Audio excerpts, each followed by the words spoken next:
Eagles. Eagles.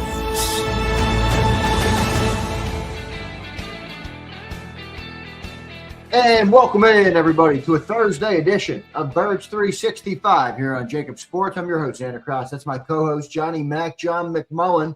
Week number 4 of the Eagles offseason is getting close to the end here. We do have some news in Eagle land, but plenty of great topics to talk about this morning. Johnny Mac, how you doing on this Thursday morning, my friend? Doing well. My usual technical issues, but other than that, all is well.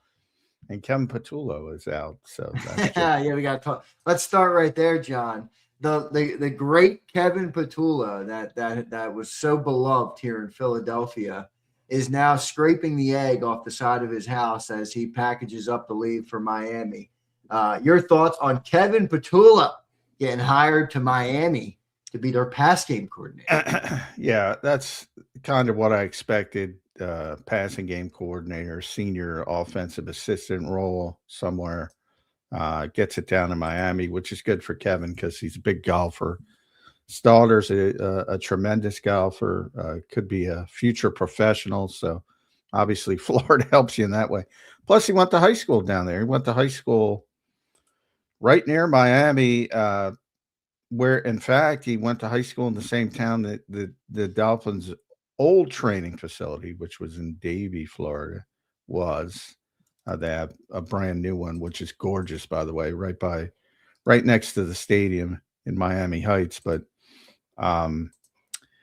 yeah, nice fit for him. Nice landing spot. Goes into a situation where Jeff Hadley is a first-time head coach, defensive-minded, so he will have a key role with Bobby Slowick, ironically, who interviewed for the Eagles offensive coordinator position as they try to rebuild that offense, likely with a new quarterback, whoever that might be. So they're in that situation where they have to find a quarterback. So that's never easy, but yeah, not the dumbest guy in the world, despite what you've been told by way too many. Was always going to happen. It was just a matter of where, and now we know where. There you go. Kevin Patullo to Miami. We'll see if it works out. I think obviously you just mentioned it. The toughest thing there, John, is who the heck is their quarterback? I don't think it's going to be Tua anymore, and not a whole lot of options out there. Hey, I got Tanner McKee for a second for you, Miami. Yeah, take it or leave it, all right? I think they're going to leave that. But, yeah, I think so too. There's quite a few. I mean, Derek Carr's talking about coming out of retirement. Kirk Cousins is going to be back on the market if he doesn't retire. Malik Willis is going to be a hot name. That's going to be the name that I think people connect immediately to Miami because Jeff Hadley was in Green Bay and he did a good job when he had to come in there. So I think that's the name you'll hear most. But there's more. I would say there's more competent options projected this offseason than most off seasons, at least early on. If you're looking for, obviously wouldn't be the long-term answer. The only one of that could be a long-term answer is potentially Willis if he can get him up to speed and he can be a starting quarterback. But that's a big if. But there's more competent options than there normally is. So that's gonna get a first round pick for Tanner people a little bit, I think. There you go. We'll see what ends up happening with that. Kevin Patullo, congrats to him. He's hired. I told him, man. I said it at the start here. He's gonna have to scrape some of that, egg off his house when he sells that thing. Unfortunately, Philly fans have plastered the home, but good for Kevin Patullo. We'll see what he's able to do. John, what's left for the Eagles in terms of imperative stuff? Like stuff, I'm not talking free agency. I'm not talking the draft. That's obviously all stuff in the, in the future. But what's the imperative stuff? What coaches are left to fill out? It feels like we're almost there completely. What's the imperative stuff that the Eagles still have to do that could come at any day, if there's anything? I'm starting to feel like maybe they racked it all up. Maybe they finished it all up. Not necessarily. Quarterbacks, number one. That obviously with Jalen Hurts, you want, and Sean Mannion's going to be working hand in hand. He's going to be the most important guy. But still, you can't when you're running the whole offense, you can't work with the quarterbacks in every meeting day to day. So could be Scott Leffler still here, he's still under contract, but they have talked to some other people. So that indicates to me they want to go in a different direction, but sometimes you can't. And sometimes you can't get the guys you want. The name that popped up was Greg Olson, longtime quarterbacks coach, plenty of experience as an offensive coordinator, who used to coach Mannion in Seattle, which would make some sense. But he's in Las Vegas, and they just hired a new coach, and you got to wait to see what the new coach wants to do at that position. If he wants to keep him, you're SOL, and that's why you keep somebody like Leffler who's under contract. Look, it stinks for those guys because they're in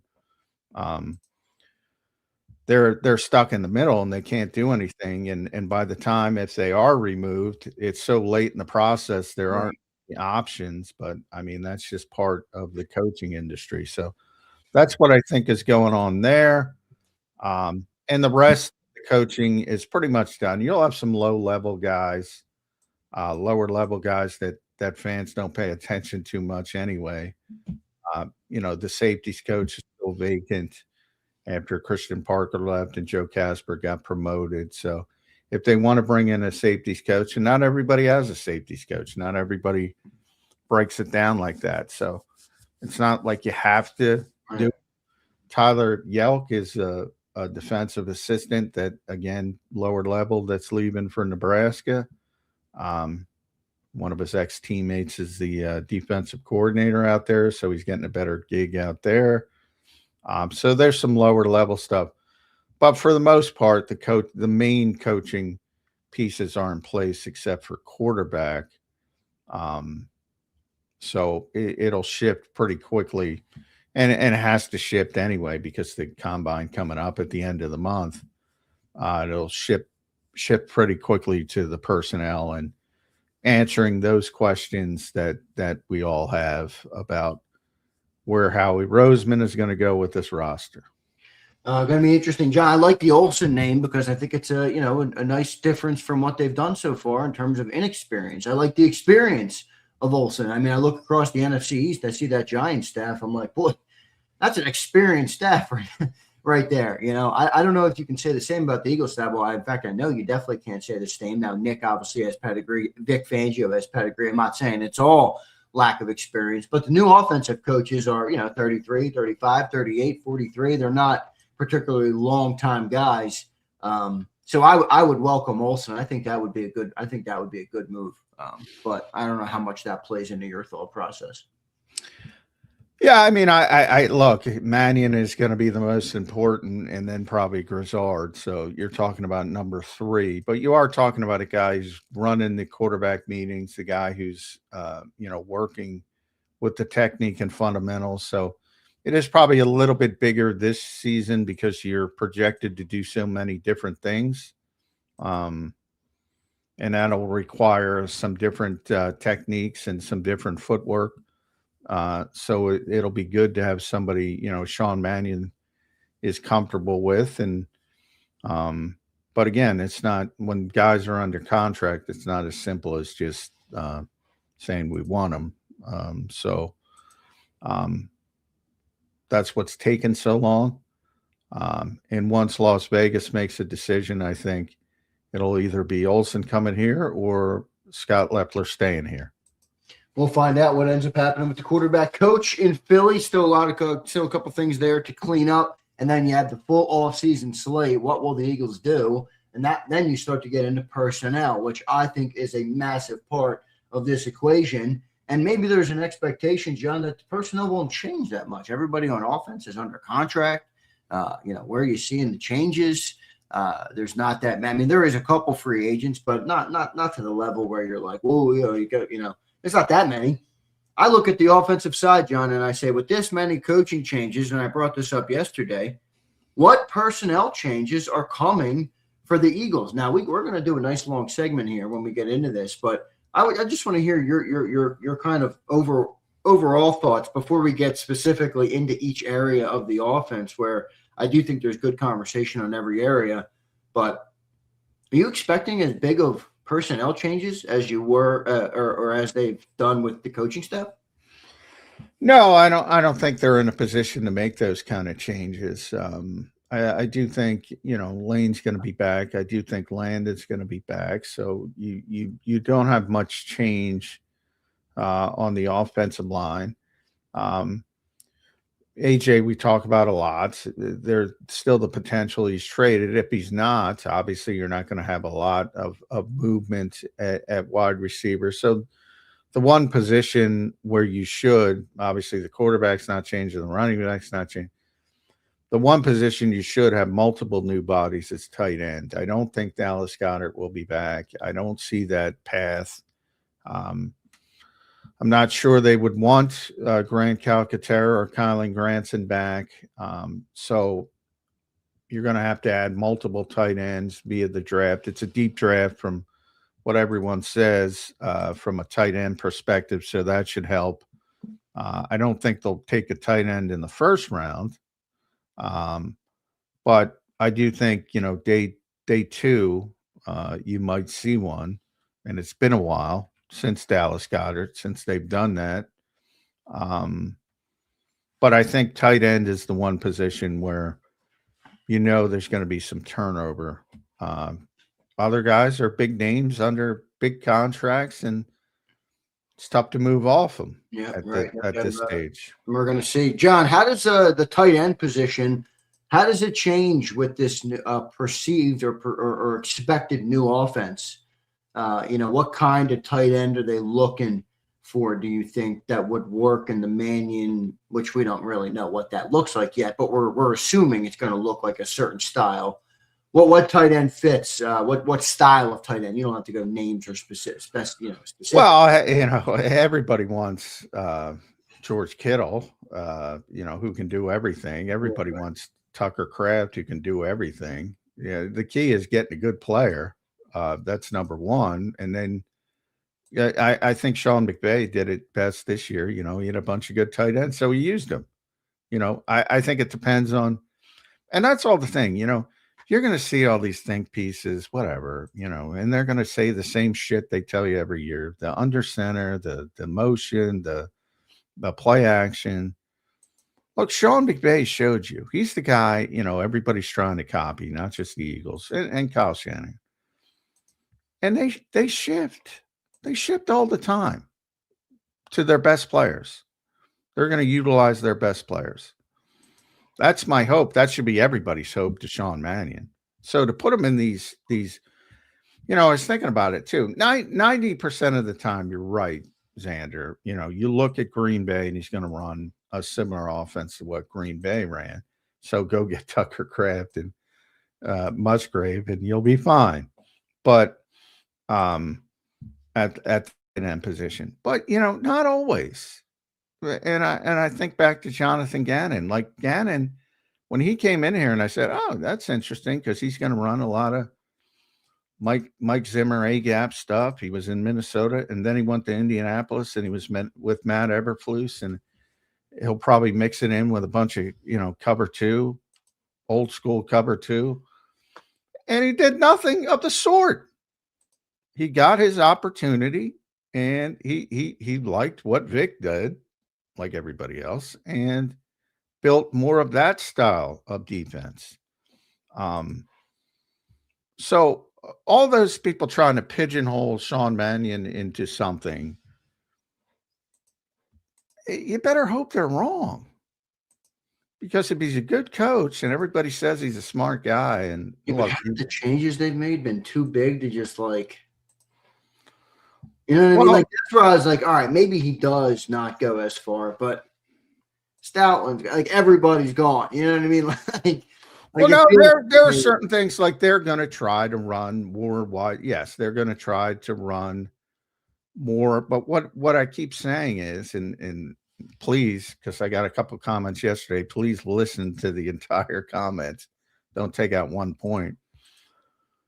They're going to try to do all those things. But if Sean Mannion's as smart as people says, and they're not doing it well, he's going to shift like Sean McVay did last year with all his tight ends, and he's going to utilize what he has. That's what I think everybody should be hoping for. And then maybe you find maybe you're not full bore Kyle Shanahan, but you're in the, you're in the middle of the extremes of what they've been doing and what people want them to do. And maybe you're halfway there or 3/4 there, but you're still taking advantage of the strengths of what you have. That's the upside of Sean Mannion. Not always going to use the scheme by hell or high water. Like, why anybody would say that or want that is astonishing to me. But you do agree that the perception right now is that, like, he's going to cut. You said it yesterday. Are they hiring a scheme? I don't like that, Yeah, and everybody should say that. And if they're hiring scheme, it's going to fail. Period. I don't think they are. I think they're hiring a guy whose preference is that particular scheme, and there's nothing wrong with that. Everybody's got to have a foundation. Right. Kellen Moore's preference wasn't the Sirianni offense. Exactly. Everybody's got a foundation. They should have a foundation. And if you're a head coach like Kellen Moore's in New Orleans, you can work to that foundation. You can work and try to get personnel to fit that. But on the way, you better take advantage of what you have, or you're not going to last to take advantage of it when you build up the personnel that you want to build up. So throw all those pieces in the trash. You heard them all. You read them all. Or just go back to Kellen Moore and read the same thing. Yeah, to me, the most interesting part is, and we got into this on the show during the season, mainly because of the Kirk Cousins clip that went viral, talking about the difference between reading coverage as a quarterback versus pure progression. Right. Now, did the Eagles go farther towards pure progression, which in theory would be the case in a Shanahan McVay offense, would be more pure progression? Are they going to go completely in that direction? That to me is far, far more interesting than you got to go under center. You gotta play action. That is far more interesting and far more important than that other stuff. And do you think they're going to try and do that? Yeah. And you think that will work out or no? Any thought one way or the other, or more of a wait and see? It's more of a wait and see, Well, to use that clip as an example, I don't know. Kirk was like 36 at the time, and he struggled with it, and maybe 35. That's his skill set too, in a way. Yeah. Well, you learn one way for 12 years, and now in his case, he's maybe experience kind of hurt him a little bit because he did it one way for so long. And then he's got to wake up and do it another way. But very cerebral quarterback, very smart quarterback, and he struggled with it. So, will the Eagles hire a scheme? Did they hire a scheme, or will Sean Mannion be smart enough to not fall into that trap? We will see. I want to thank everybody for being here this morning. We got some great topics. We have Chris Franklin joining us in hour number 2. So we'll talk to Chris Franklin a little bit later on in the show. Don't forget to hit that like button this morning. If you're listening to the podcast, we appreciate that. John, we're up to 1.5 million downloads on our podcast. How about that? Pretty damn good. And 2025 was the best year on record for Birds 365, from podcast to YouTube to Facebook to clips to live show. So thanks to all the great people and all the great listeners of Birds 365. You guys keep the show going. And we appreciate all you guys for being here. Good stuff there. Let's get the 2 super chats, and then we'll get into some personnel talk. All right. Primo sent $5 with no comment. Primo, let me find your comment. All right. Wait, Primo, this actually works out good. So he says, Z, is my Stout U hoodie a collector's item? Primo, how's this? How's this, Primo? Can you see my Stout U, J-Mac? There you go, Primo. I got the Stout U rocking right now, too, bro. All right, can you make me a Cooper Community College? Yeah, there you go. That's coming next. Chris Cooper, I don't know. Chris Cooper might not even classify as a community college. Nah, come on. All right, you got to give him community college.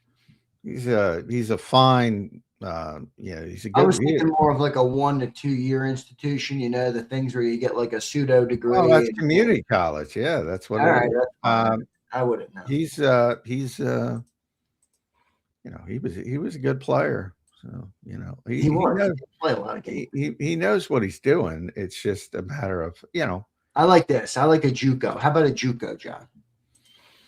JUCO, that's fine. All right, I'll take that's high. That's a little higher than I would say. Oh, okay. All right, it's a little higher then. All right, here's Hollywood Hogan. What's up, Hollywood? Rest in peace, James Vanderbeek. Thank you for your amazing role in Varsity Blues as quarterback. Get checked, people. # fight cancer. # cancer awareness. I did see that. Rest in peace. That's man. 48 years old, I think he was. Yeah, I didn't even know he was sick, so that kind of floored me. But I wasn't paying attention. Everybody knew he was sick, but me, I think. But yeah, it's sad because that was a entertaining movie. Everybody loves it. Yeah, that's a classic. I'm not a movie guy, but Varsity Blues is a classic. Yeah. And that, by all accounts, family man, good dude. Yeah, 6 kids, John. That's always what kills me, man. 48 years old, 6 kids. That's yeah. So it's always sad, and boy, yeah, way too young. Cancer's a bitch, man. Oof. Yeah, it really is. Really is. Give your loved ones a hug. Hollywood, thanks for the super chat, brother. Appreciate it. Rest in peace to James Vanderbeek. Johnny Moxon, the greatest backup quarterback of all time. Yeah. Maybe you think it's Nick Foles. It's Johnny Moxon in West Canaan, Texas. There you go. Good stuff good stuff from Hogan there. And rest in peace to James Vanderbeek. John, good reference there. Appreciate everybody being here. Hit that like button. Johnny Mac, let's talk a little personnel on the offense here. All right. I know we just got into it from a little bit of a macro. I want to go a little micro here. All right. I want to look position by position. We just talked tight end. We'll get to tight end. All right. I'm going to start with the running back position. We'll get to the quarterback. We'll get to the O-line. We'll get to the receivers. We'll get to all of them. Let's start with the running back, John. You got Saquon Barkley here. You got Tank Bigsby under contract for another year. And you have a presumed scheme shift on the offense. If not a full scheme shift, at least a mild scheme shift, especially with the new offensive line coach, a new run game coordinator, a new offensive coordinator, and entire new backgrounds. How well does Saquon Barkley fit? And how well does Tank Bigsby fit? And what do you think they do with that room before the season starts? Just an early thought of maybe what could happen there. We obviously don't need to get too specific. It's February. I'm not going to ask you to say, all right, who's going to be the running backs in week 1? But I do just want to get an idea of how you think about each room. Obviously, Saquon is a highly paid player, and I don't think he's going anywhere. My question for that is more, does Saquon Barkley fit this new offense? I don't know.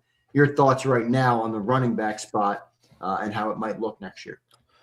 Well, no, he doesn't. And that's why I don't think, you can just blindly do things that he's not as equipped to do as what he is equipped to do, which is more of the inside zone stuff, more of the, get the technique and fundamentals and health, more importantly than anything else, back up to speed on the offensive line. And I think the Eagles are smart enough to do that, but we're going to see.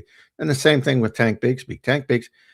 Does anybody who watched the Eagles, and I know we got Eagles fans here, and most of them are going to say, well, he can do anything, blah, blah, blah can do, even Tank Bigsby. Anybody look at those guys and say, they look like really patient runners. They look like, the one name you'll always hear about patience is Le'Veon Bell, who's probably the most patient runner I've ever seen.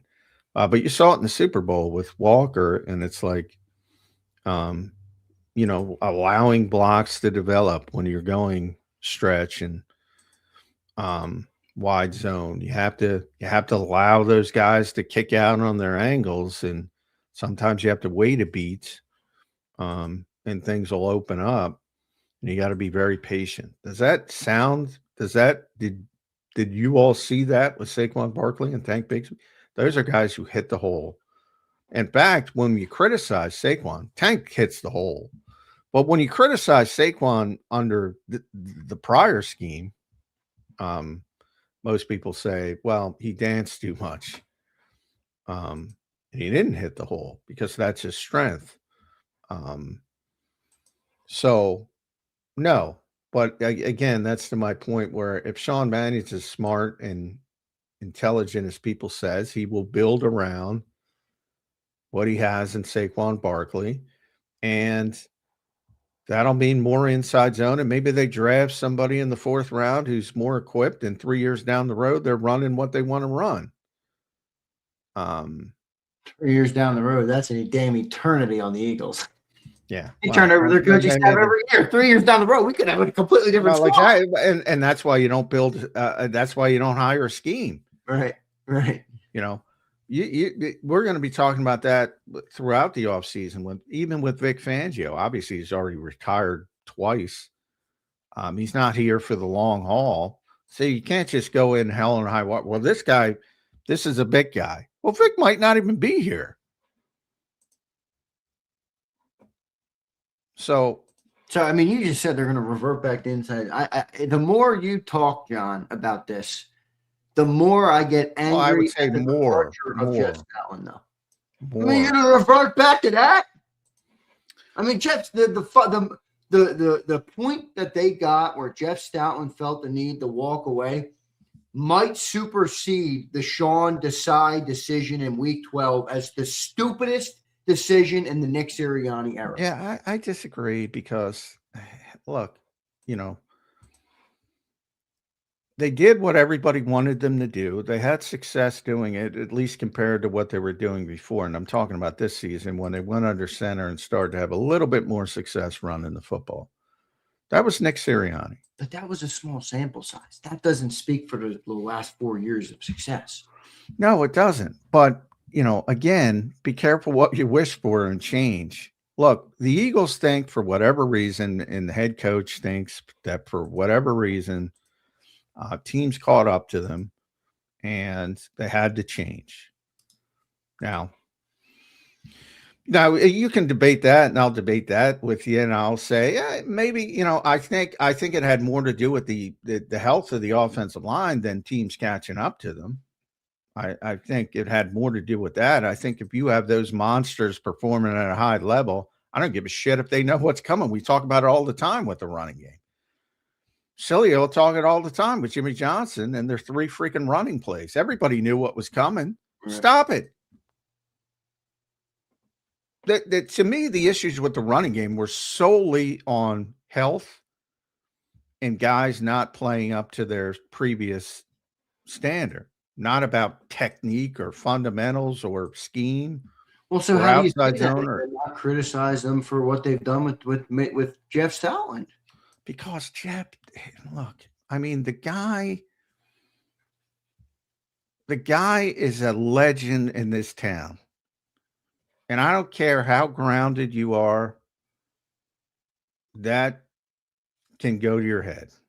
And you got two sides of the equation. He's disrespected on one side. The other side is like, you're not the fucking head coach. You're right. They got to walk on eggshells. It's like they wanted him back as the offensive line coach, but they felt they had to go in this direction. Maybe that direction is wrong. I think it's an overreach from, look, if Lane is healthy, if Landon's a lot of ifs, and they're back and all this stuff, they're going to be good. I know. But we started on one position, the running back, and you correctly point out that neither of the two running backs right now really fit. So they might end up going back to inside zone.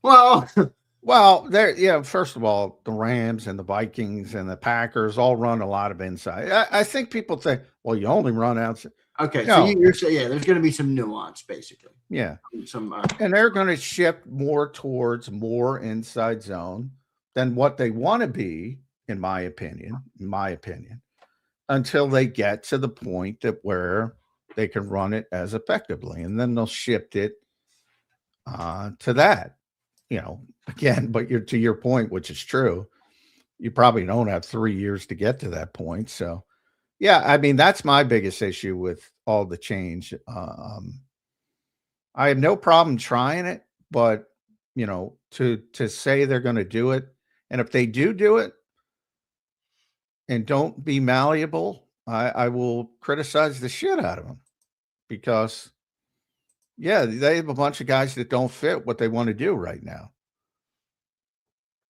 Couple former backs from the Eagles, Kenny Gainwell, DeAndre Swift, feel like they would have been pretty good fits actually in this style of offense. But do you expect them to do anything with that room? Do you expect them to add a name there? Do you expect maybe Tank Bigsby to be out, or maybe they trade him or something like that to try and get maybe a second back that might fit a little bit more what they want to do better, and then you can maybe take a two-back approach into it a little bit more, or how do you maybe see it changing or not changing?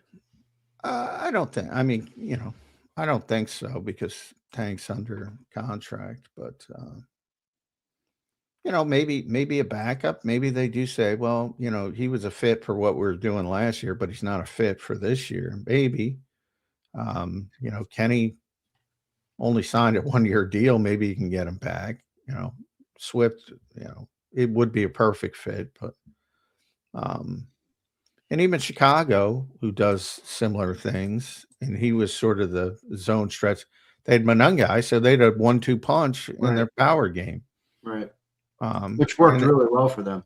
Yeah, and Ben Johnson's a classic example, one of the new offensive guys. Well, he probably went into it and said, wow, Wright's pretty good. Let me take advantage of that guy. Right. And all of a sudden, Monungai becomes a thing. That's good coaches. I am mystified why everybody. But you can talk, and there's good and bad with the explosion of film guys, because a lot of them are good, a lot of them know what they're doing, and a lot of them don't.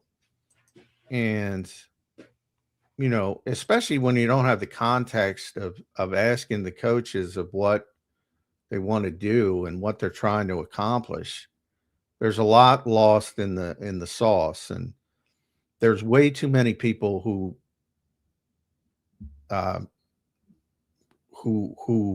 think these guys stick to the same script, and the good ones. You can say you want to do what Kyle does, but well, go get Christian freaking McCaffrey. How easy is that to do? What a beast of a player Christian McCaffrey is. So you have to, and he didn't, when George Kittle came out of freaking nowhere, and the same thing a little bit going on in Green Bay with Kraft, who's a hell of a player. Maybe they got Tucker Kraft in the 3rd round. Maybe they find that type of player, and then you build more around them. Then you build it up. But any of those Rams tight ends available? They had all those guys. Are they all under contract? I'd have to look, but they had a bunch. But even so, that's not what Sean wants to do. Right. But it's what he did with the year. Yeah. So, I mean, they're going to do this, they're going to do that. You better hope that's not true. Every Eagles fan in this chat listening, those 1.5 million, thank you, podcast listeners, you better hope that's not the case.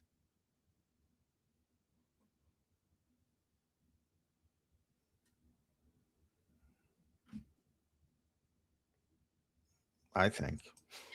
We'll see what ends up happening with that.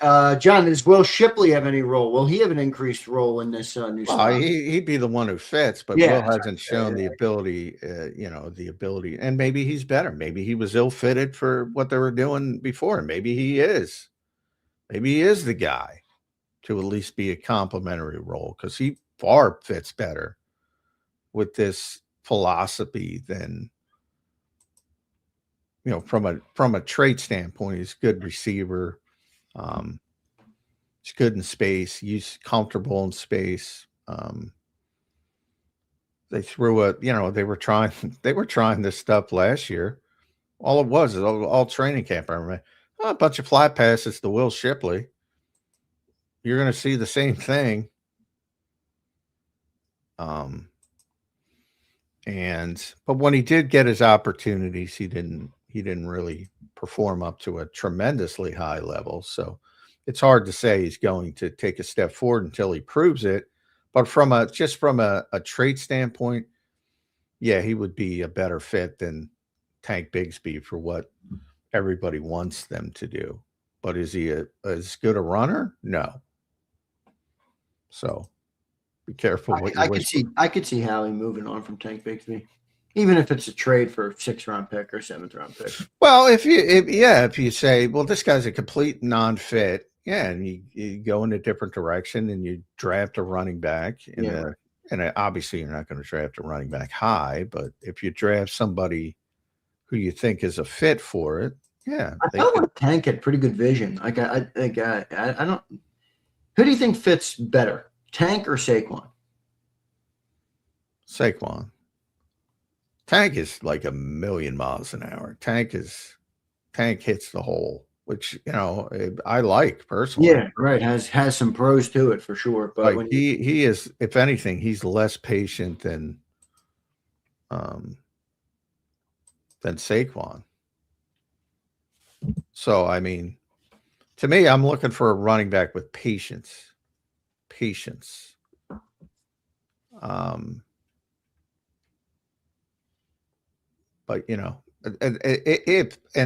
I feel like I have to explain every little contextual point because everybody takes it out of context. If you want to run the scheme that everybody thinks they want to run, you need a running back with patience. I don't want that. I'd rather have a guy who hits the hole. But that does force you to play a different style. Yeah. Should. Right. Well, right. Yeah, we'll see what ends up happening with the running back spot. Let's keep moving. All right, let's go to the offensive line. Actually, no, let's go to the receivers. We'll go to the offensive line after. John, A.J. Brown, DeVonta Smith. Let's assume A.J.'s back just for the sake of this conversation. Jahan Dotson, I think we can assume, is gone. Johnny Wilson, Darius Cooper. We'll keep those 4 names for now. A.J., DeVonta, Johnny, and Darius Cooper. How do they fit in the new offense? Are they the type of receivers that would work in this hypothetical spread West Coast type of offense that we're presuming that they're going to try and run more of? What do you see? Good fit, bad fit, no fit, need changes? What do you think of that receiving group in this new offense? Well, AJ and DeVonta can do whatever. It's not going to affect them much. The other guys. Surprised to hear you say that. No, they're too good. They will figure it out. Now everybody's making the hitch route comments. By the way, 32 teams use hitch routes pretty significantly. By the way, as well, so there will be hitch routes because in general, at least up till last year. When you have guys who win one-on-one, you tend to run on a lot of hitch routes. That's why the Eagles ran a lot of hitch routes. Problem is they didn't get open as much as they. Although, again, it's cat and mouse. It's like, are they open or is the ball not coming out? Yada yada yada. But they'll be fine. And then after that, I do think Darius Cooper's got some upside. And the fact that he proved that he could block a little bit, I think that helps in this offense. I think Johnny Wilson's hurt the most. Me too. From shifting to where they were, where it was very, very important to have that style of receiving. You saw how important when they didn't have him this year. I think he's hurt by it. Britton Covey's obviously more of a punt returner, but he is, sort of manufactured. I think he might die if he gets hit. Britton, I love him, but that I do expect him to look for that type of player who can generate things with manufactured touches that they really haven't had.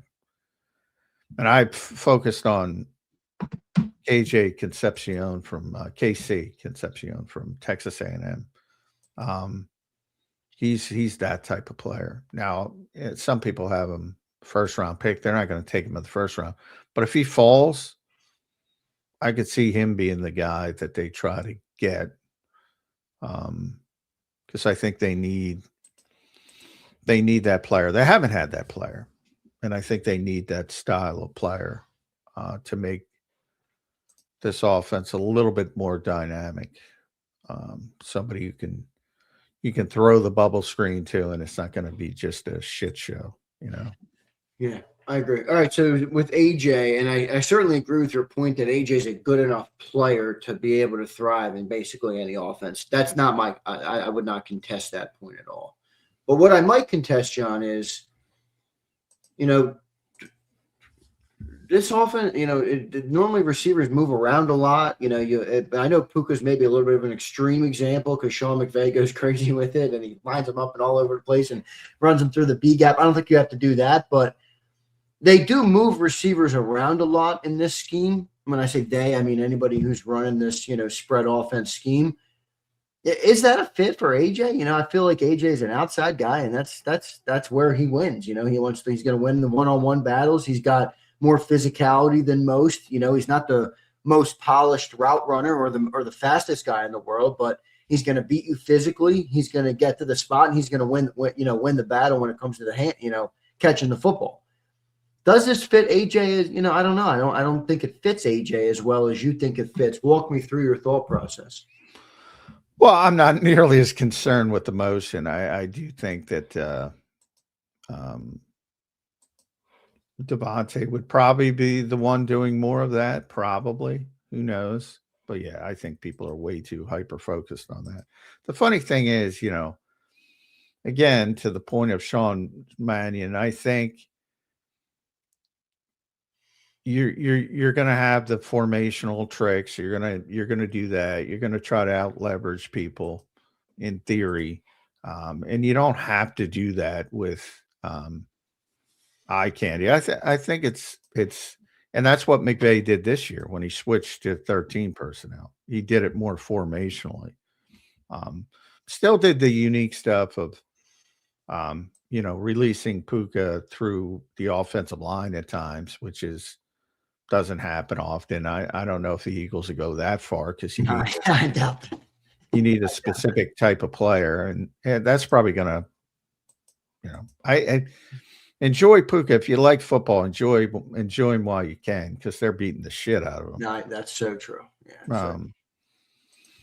So I don't think it's a long shelf life either. So, it depends what people's fantasies are. But I don't think it'll be as drastic as people think, similar to what happened with Kellen Moore. Kellen's all motion.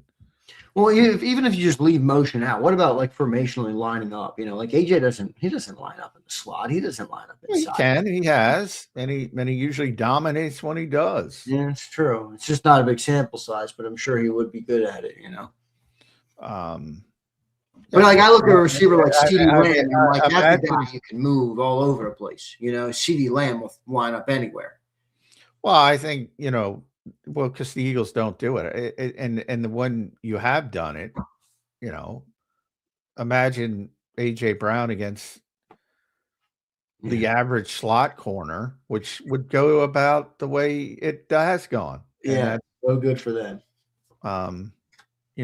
Taking candy from a baby, basically, if you want to throw the ball in that direction. So, I mean, there's a lot of issues, but I don't think any of them start with AJ Brown if he's back, other than the off the field stuff. Like sometimes God love him, I love the guy, but from an organizational perspective, same thing with Stoutland. From an organizational perspective, we want to be honest. AJ's a pain in the ass from an organizational perspective. Oh, yeah. And Stout was turning into a pain in the ass from an organizational perspective. I mean, it's the same thing. I know, but John, the thing that bothers me about that comment, and I'm not saying you're wrong, but put up with the pain in the ass. You got 2 Super Bowls, and you won it on the backs of the offensive line in both of them. I mean, he was the offensive line coach. You talk about it all the time. How good is the running game every year in Philly? Even with they tried. I mean, the only time that we've had bad years is when the offensive line struggles, and in 2020, because it was depleted with injuries. So Stoutland is basically the backbone of the team. They tried. They tried. I mean, he didn't get fired. No matter what people want, he didn't get fired. I think that they soft demoted him. Right? Well, Tim McManus reported that they didn't self-demote him. He essentially said, well, if I'm not going to be the run game coordinator, I don't want the title. So they didn't self-demote him. Again, the Cheers title. The funny part is what I tried to explain is, he was never in charge of the running game. Not through it all. Not in 2021 and 2022 and 2023 and 2024. Not in 2013 when he got here. Not in 2016 when Doug Peterson took over. He's never been in charge of the running game. It's, again, one of those narratives, false narratives that people cling on to like grim death. Forget the run game. I mean, why has the run game been so good? Because Stoutland's a great coach. A phenomenal coach. But again, they got a guy going to the Hall of Fame. Note that 2 guys going to the Hall of Fame. No doubt about it. Jason Kelce, Lane Johnson. They got a left tackle who went from, and Stoutland deserves, again, that's the top bullet point on his resume. 100%. But developmental. Top 5 left tackle in the world. They have a left guard who is just a monster, and it might be over, but for 3 seasons was just an absolute monster. And again, be careful what you wish for. Remember, he turned Mekhi Becton into a monster as well, who struggled before him. Yeah. Now, that is my concern. That is my biggest concern without Jeff Stoutland. The developmental aspect of it. And nobody's perfect. I mean, he couldn't turn Andre Dillard into a player. Nobody could. Yeah, right. So nobody's 100%, but his developmental history is better than everybody else's. So that's my biggest concern. Are you going to have that same ability to take advantage of what he had? But let's be honest, man. I mean, Lane Johnson might be the best right tackle who ever lived. I know. And I don't say that flippantly. Yeah, that's not. He might be the best right tackle who ever lived. Jason Kelce's top 10 center of all time. Landon Dickerson, again, smaller sample size. He's like the Terrell Davis of left guards. It might only be for a short time, but my God. Yeah, it was good. I mean, talent's a big part of it. And that's your hope. Like Chris Cooper doesn't have that kind of talent in Minnesota. He's going to have more talent here. We'll see where they are health-wise. Maybe he's better. But I wouldn't make that bet to say he's going to be better than Jeff Stoutland. I'm just saying, to the point of shelf lives, look, the guy is great, but the guy was headstrong. And the Eagles wanted to go in a different direction, which most people wanted him to go. I'm the one who thinks maybe they're taking it too far. Most people disagree with me. They wanted to go in a different direction. He wasn't on board. And he moved on. I hope he's not too big of a loss. I understand your point, and I understand that he's not running the show and it's not his football team, but I don't want to delegitimize his importance. I think it's massive, and especially. I don't think I'm delegitimising. No, I don't think you did. I don't want the narrative to become that, is what I'm saying. I don't think you delegitimized it at all. I think you're just out of context. All right, John, we kind of naturally went into the offensive line off the receiver conversation. We'll save tight end and quarterback. O-line, how do they fit this new perceived offense or expected offensive change? I mean, you just called it. Maulers, Lane Johnson, one of the best right tackles maybe of all time, maybe the best of all time. All right, Jordan Mailata, I think Jordan will be all right. And maybe there's a chance this fits Tyler Steen a little better, who's not the biggest mauler in the world. And then you have Cam Jurgens.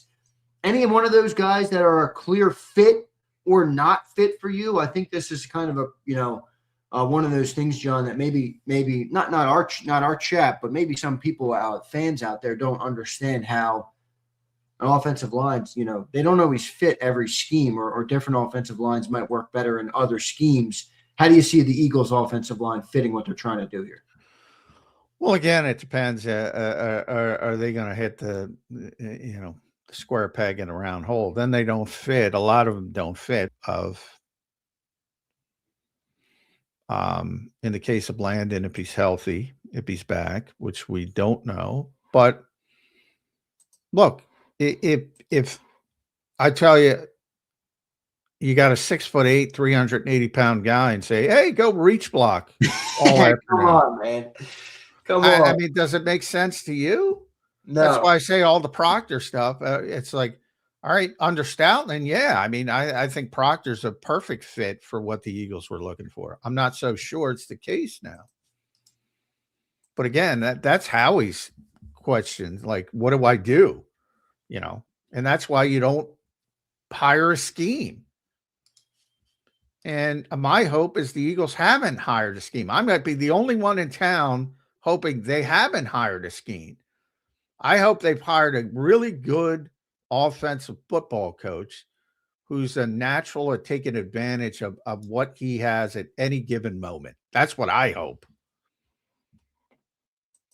John, you seem to have shifted, and I don't think in a bad way. I think it's because you're struggling to believe they'll make as big of a shift. Like when they hired, or when the Jeff Stoutland news broke, we did a show and you were like, well, they're changing, guys. I mean, it's clear now that they are changing the offense. Now I don't say this to like call you out, because I think we all go through a natural evolution of your first thoughts, and then you kind of sit on it, you think about it, you get more information, you talk through things. I'm sure you reach out to all of your sources and the people that you're connected with. Now I feel like you don't believe that they're actually going to switch it that much. Well, yeah, but the reason I don't believe they're going to switch it that much is because I don't believe these guys are idiots, and I haven't met most of them. I don't believe Sean Mannion's an idiot. So I don't believe it's going to be as drastic as people think it is. But I know they're going to try. That's what I know. They're going to try, but they've tried in the past and then recalibrated. So that's where I am. It really hasn't changed. But they are hell-bent on trying this time more than they were last time. By the way, just real quick, Jordan Mailata had a good season. I don't know where that comes. Yeah, he did. My God. I mean, he talks about, but that's Mailata. He's like, I'm not that good. He's he's that way. He's fucking awesome. And he was awesome. He was the only one who was awesome last year, but I digress. Yeah, but from the standpoint of, I just don't, and I haven't met the guy, and we won't get to meet him until May, presumably. Sean Mannion. Everybody talks so highly of him. I do not believe he's coming in here and just saying, well, I have Jordan Mailata and Landon Dickerson, and I'm just going to have them reach block all Sunday afternoon. I find that fucking hard to believe.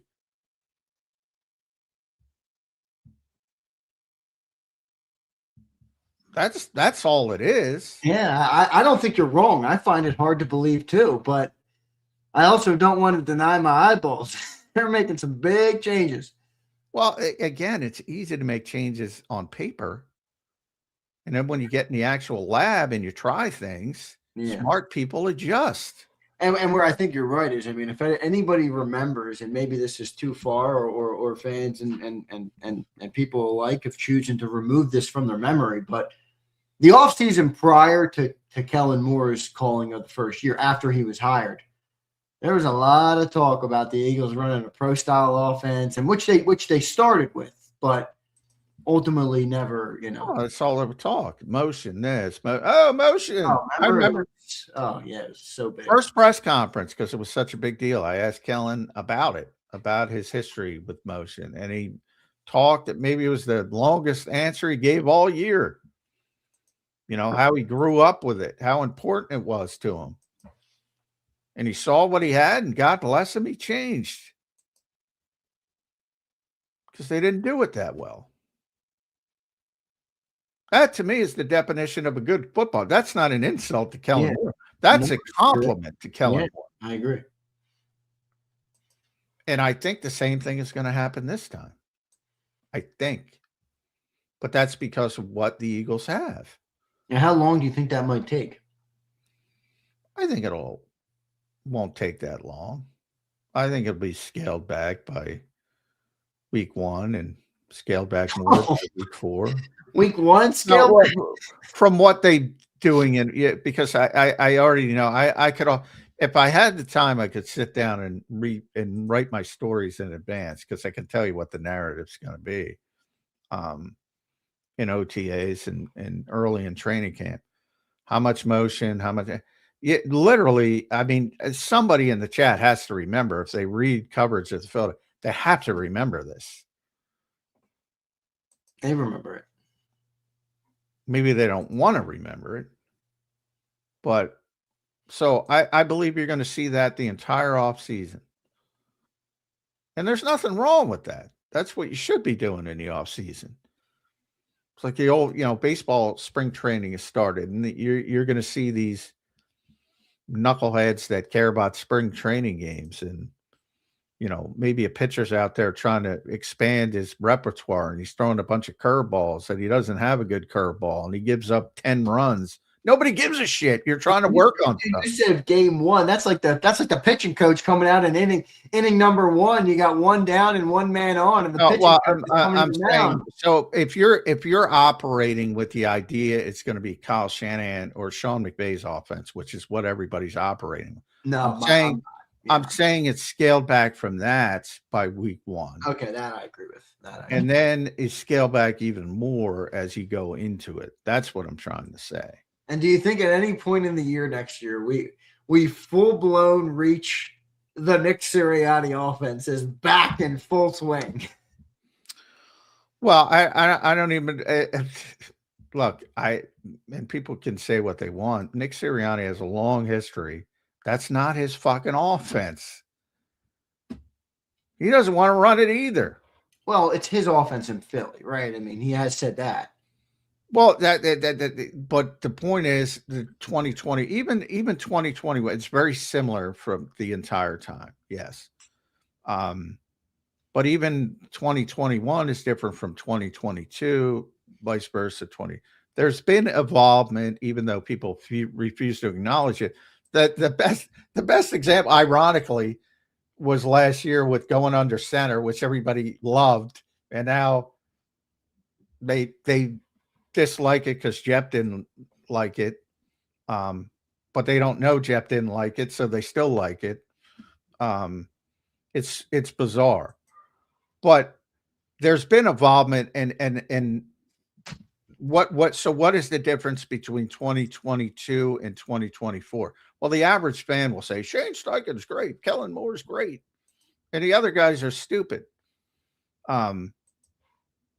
It's more of the players executed and the players performed and the players played at a high level. And if the players play at a high level in 2026, everybody's going to be happy.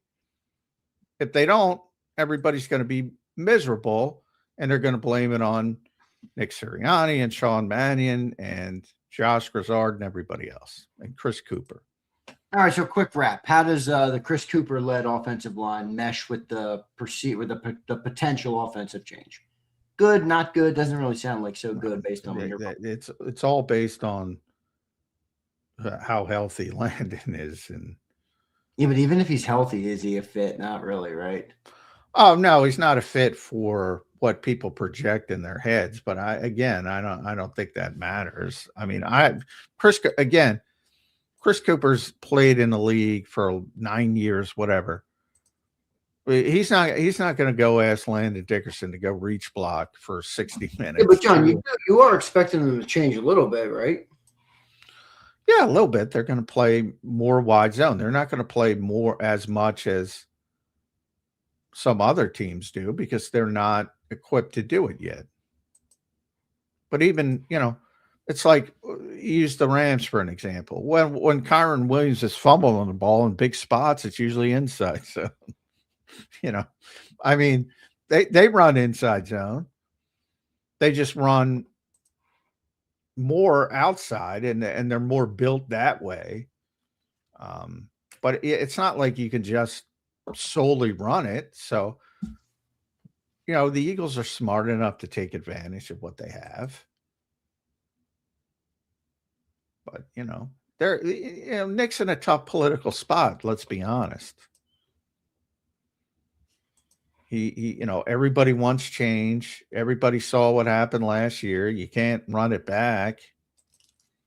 So you got to play the game.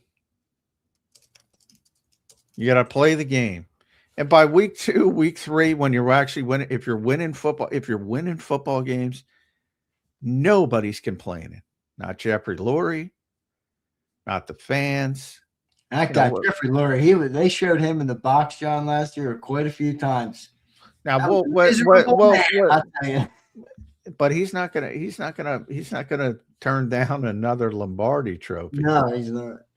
That's what I think. I think Nick, in a lot of ways, is people don't give him credit. I think he's smarter than people give him credit for. I think he knows play the game in the offseason and then go fucking win the game on Sunday, whatever it looks like.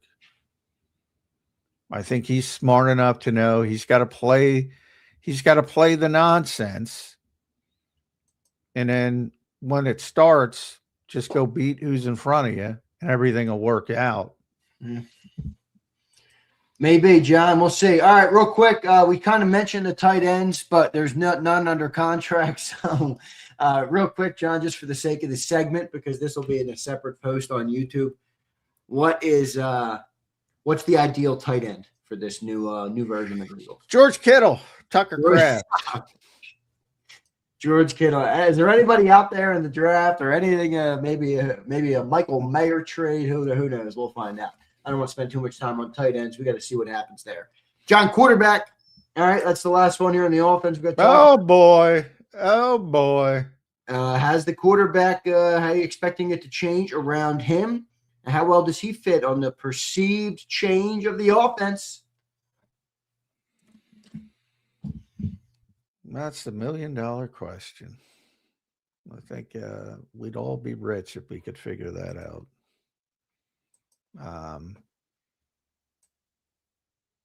On paper, does not look like a fit.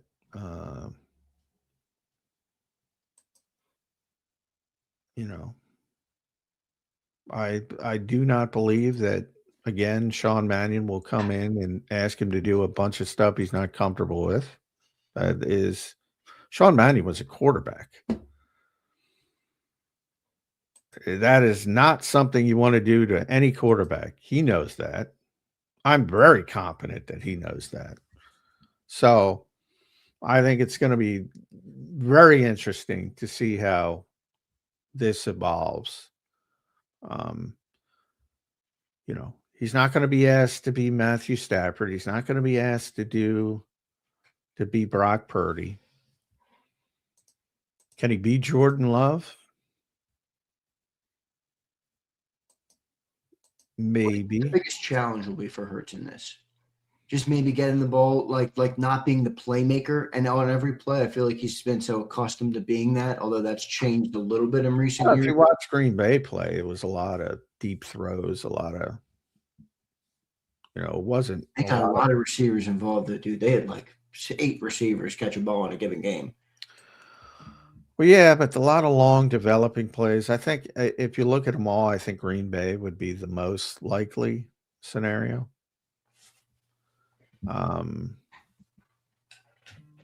What I don't expect is the ball coming out on time. The point guard, I don't expect that. I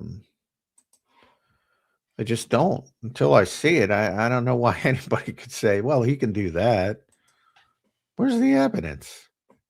And why would you want him to do that? That's the second part. Like but to me, the biggest thing about Jalen Hurts is got to get the running portion back into the equation. Yeah. I don't care who's responsible at this point.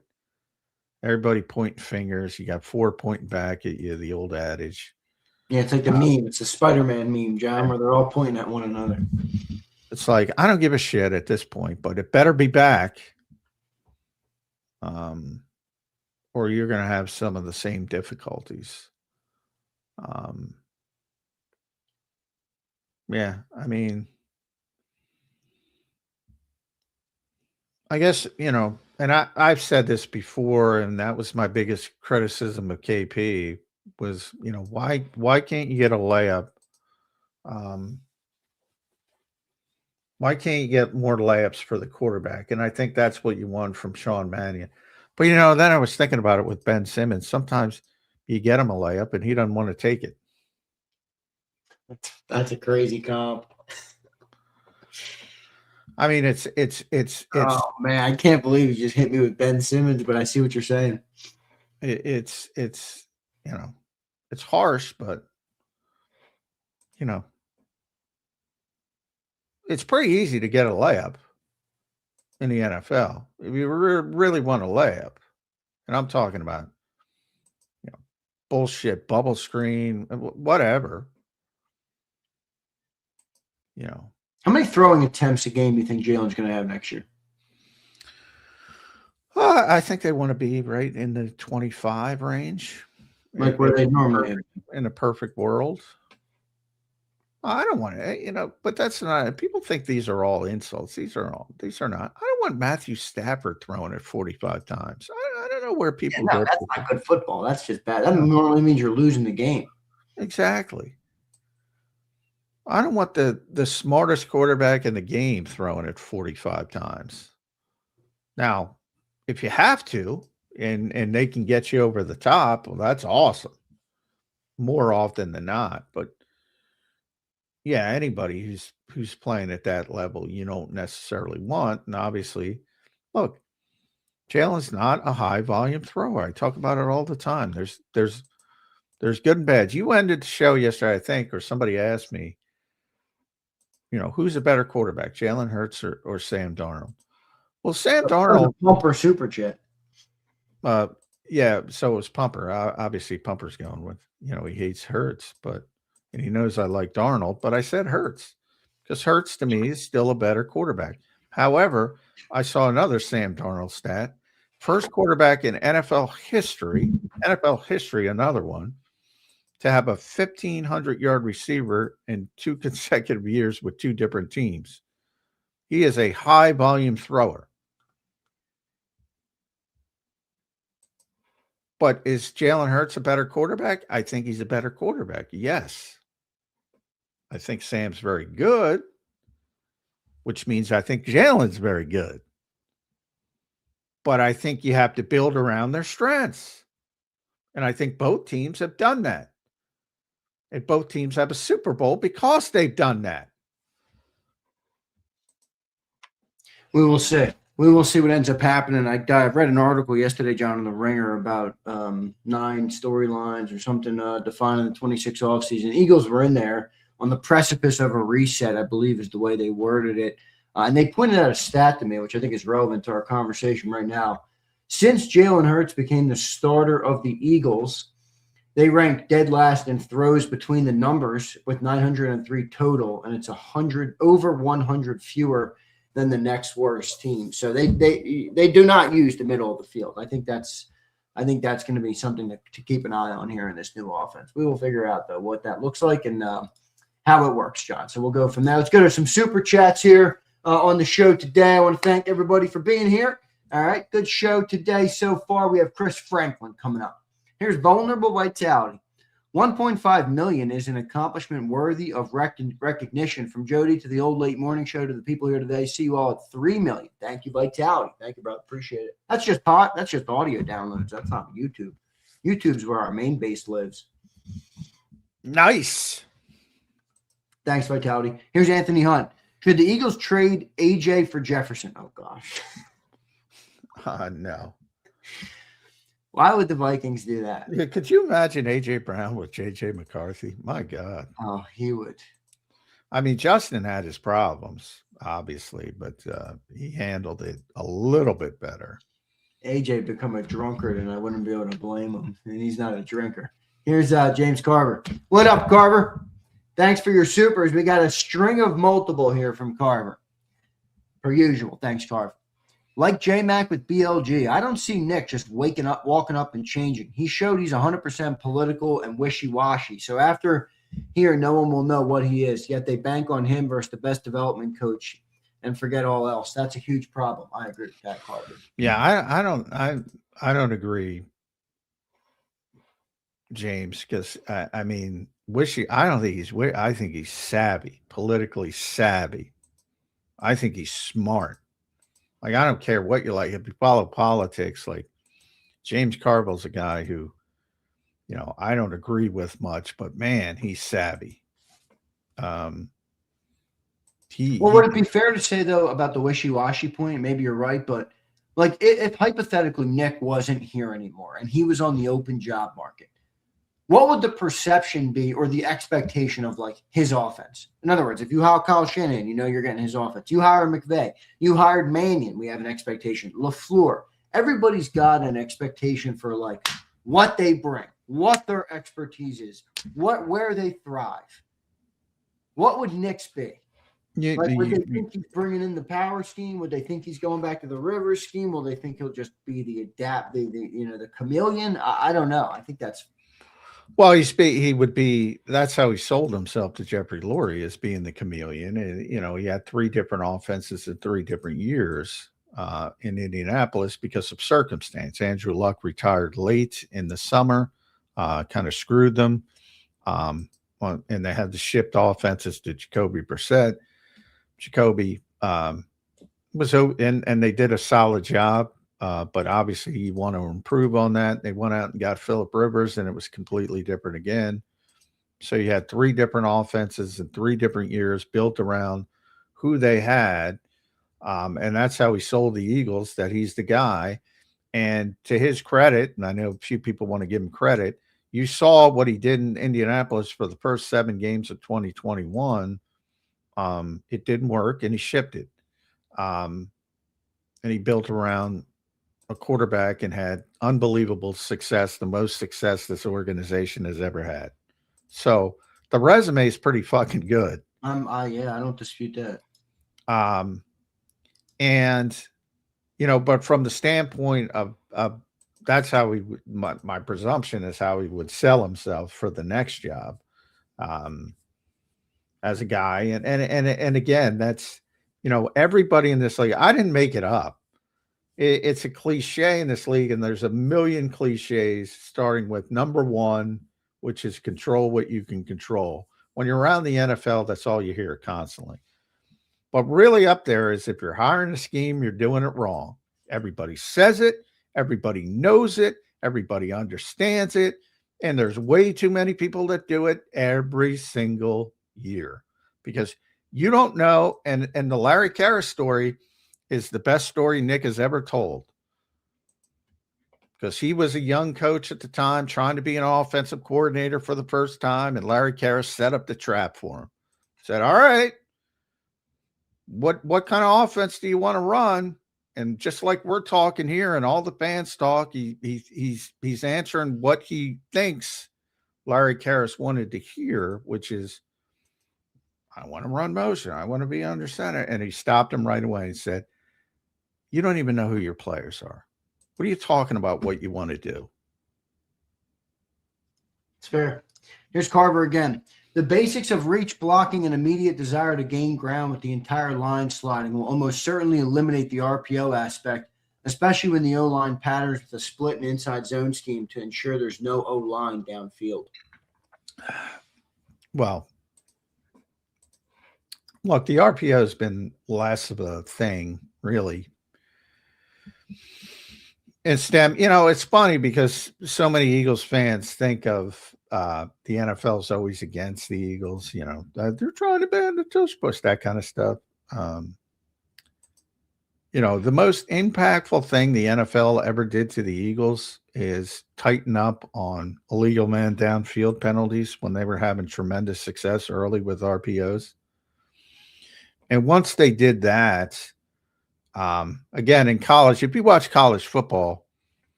they just let them go way downfield. They never call it, rarely call it. In the NFL, they're really stringent. You see illegal man downfield penalties all the time. So that kind of took them away from it. It's got nothing to do with anything other than that. That's why they don't use it as much. Because the NFL calls it so tight, you can't cheat. And all of a sudden, if you start losing 5 yards and you're back behind the sticks, we saw all those problems. How many illegal man downfield penalties have the Eagles had?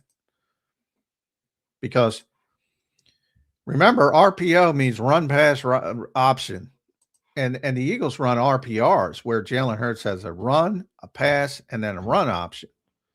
And how many times have you seen hesitation? It's a timing play. Remember, from an offensive line's perspective, when you run an RPO and an RPR, to them, it's a run play. So they're trying to get off the line of scrimmage and block guys, whether it's combo blocks, pin and pull, whatever. They're not going to run pin and pull, but you get the point. They're trying to get off the line. So, Landon Dickerson might get a good block, and he's 3 yards down the field. And by the way, offense, oh, what a stupid idiot Landon Dickerson is. No, he was doing his job. The other guys weren't doing their job because it's a timing play.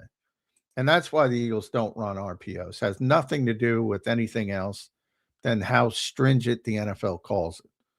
And part of the reason they call it that is because the Eagles had so much success with it early, a lot of the other teams started complaining, look, they're 2-3 yards down the field. That's not fair.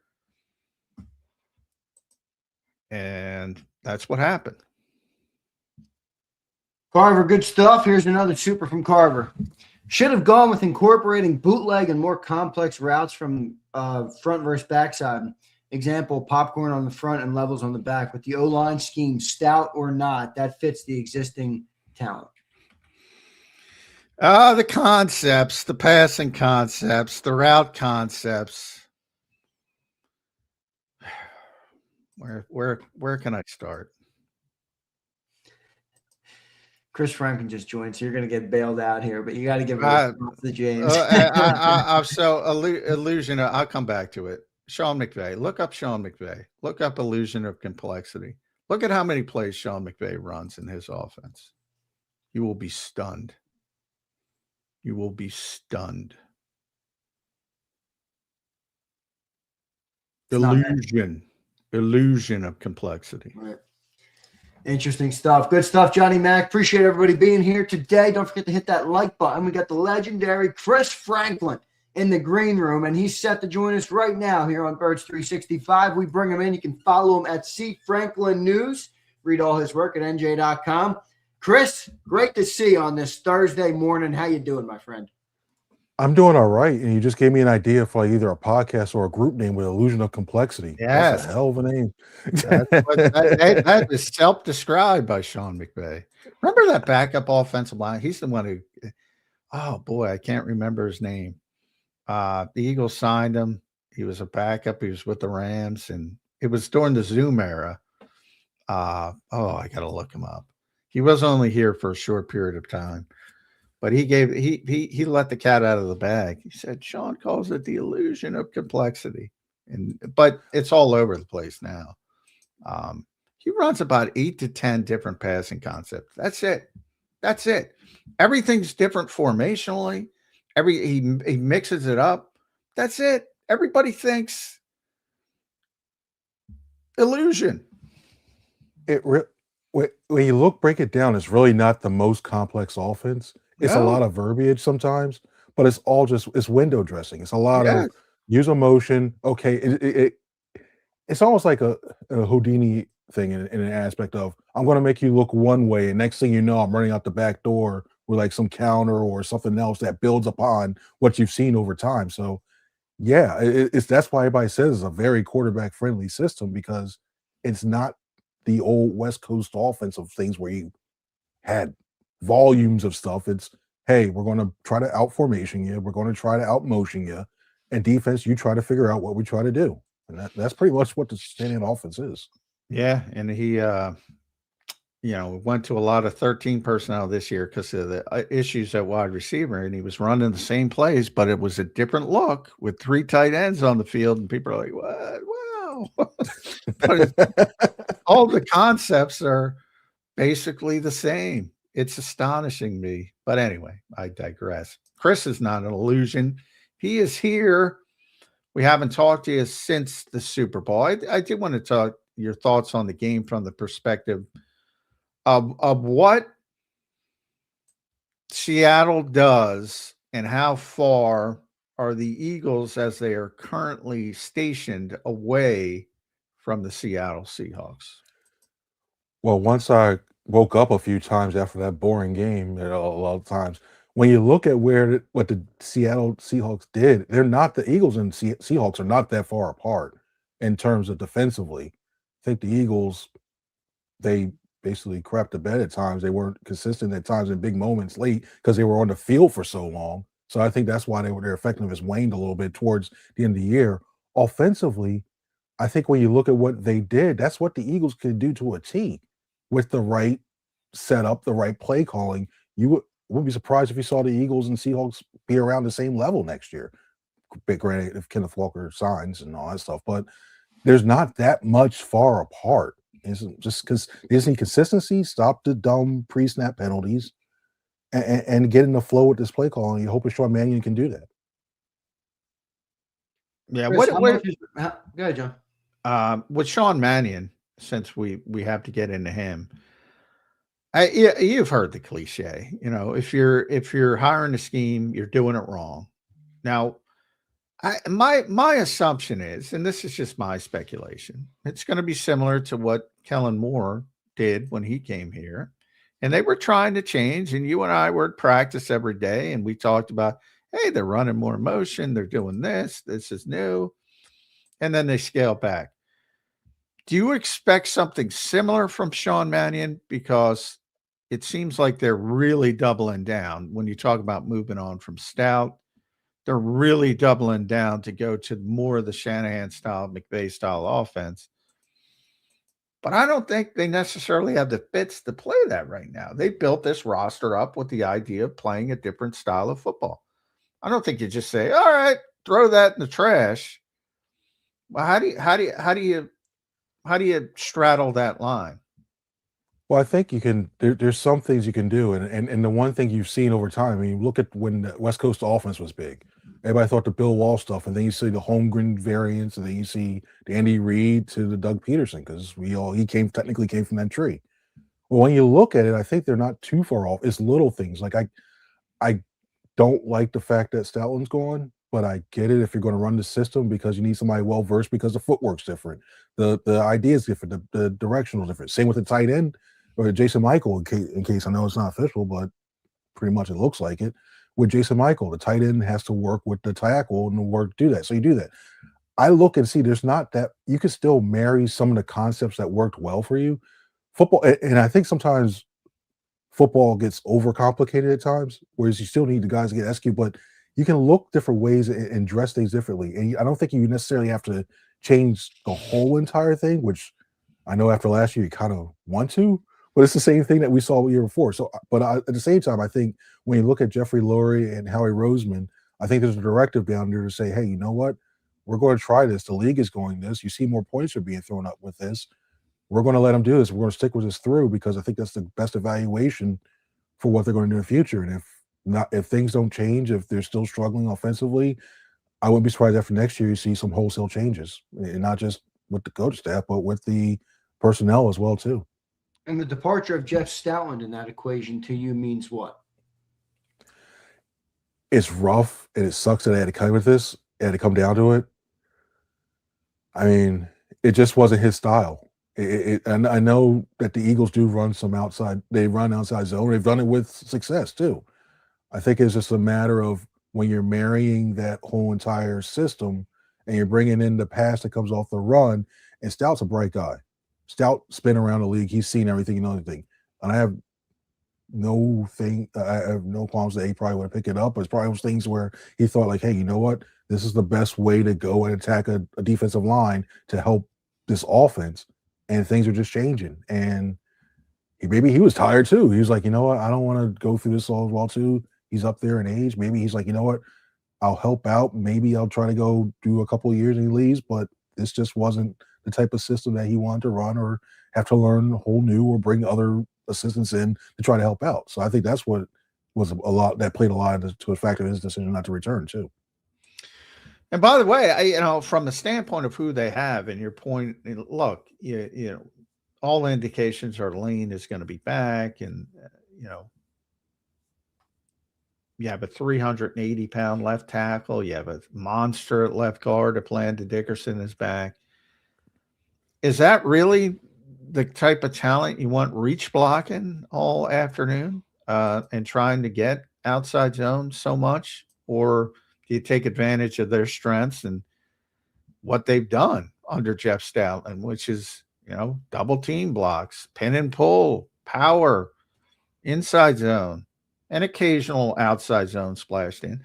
I mean, to me, the definition of good coaching is taking advantage of what you have. I'm not asking Jordan Mailata to reach block all Sunday afternoon. I've been saying it on the show for a couple days now. Landon Dickerson even more so. Like, as banged up as he is, Chris. Yeah, I still think when you look at the way that with that zone that blocking scheme entails, they can do it. I think, and when you look at the most success most of the year was coming. Actually, I think it was like the left end. They were averaging that there was their best, highest average when you're running around that outside end. And surprisingly, was the between the like the A gap, B gap area. That was, I was looking out when I was looking at the numbers, like, wait, what? As much as they had to, we all know they ran to the right up the middle all the time after a first down. It was like clockwork. We know it's like, all right, cool. Well, first down 10, we know it's coming, but still, when you look at the overall average, they still ran successfully outside. And it's going to take a lot of work in terms of trying to get these guys out of their old habits and doing that. I still think it's doable. I truly do. And it's not like it's nice in the whole entire concept. It's not completely new because they run some elements of it, but to the point where they're going to have to rep it over and over again and running that, I think this team can still run the zone run game very effectively as well too. Now, I wouldn't be surprised if you take a lineman or two within the first 5 rounds, but just because the questions you have about Lane, like how much longer he's going to play, and the questions about Dickerson, because when that starts popping up in a guy, I know it could be frustration, but when that starts popping up in a guy, you have to wonder, you got to have a backup plan in place just in case he decides he wants to move on. So get these guys in early, get them to work with them, and so that way you have the young guys and the vets all learning this at the same time, trying to hammer this down in their heads and then go from there. But I still think they can be very successful with that. Chris, what do you think this year looks like for Jalen Hurts and his role in this potential new offense that they're running? I think we'll see an uptick in the passing yards. I really do, because I think that I still have confidence they can run this, especially beforehand with the conference arena game. I think it's going to bring a lot more teams downhill. And I think especially when I know they're talking about, he didn't throw over the middle. I think that it's going to clear the middle and give him a little bit more space. That he's going to feel more comfortable or try to attack that middle of the field. And I wouldn't be surprised if you look at, you'll see his numbers go up because AJ's going to run what he does best, running across the middle into the field. You look at whoever's a tight end, whether it's Dallas Goedert, David Njoku, maybe he's a rental option. You look at other guys, whoever's running that tight end position, you run him, they're going to have success in the middle. DeVonta Smith, we've seen the success he has in the slot. When you start running those bootlegs, when you start running that thing, that when those linebackers come up, Hurts can do that, and you run that naked boot or what have you, he can lay it up in there and have success that way too. And it's not to say that we won't see the elimination of the deep pass. I mean, I think they relied on it too much. It was hit or go with we do. I think you'll see a little bit more creative in terms of route concepts. And I think this will be something where I think Jalen Hurts will see his completion percentage increase. I think you'll see his yardage increase. And he's always been risk averse when it comes to throwing the interception. So I don't see it foretell. Well, training camp, whoever keeps stats, whatever, or training camp, yeah, you may see a few because he's learned the system, but I think you see something like that. Stats, yeah. Saquon's interesting to me too, because we saw it in the Super Bowl. We saw how everybody was remarking just how patient Walker was as a runner, letting blocks develop before hitting it. I always think about, when I think about patience, number one on my list is Le'Veon Bell. I don't think at his height there was ever a more patient runner than Le'Veon Bell.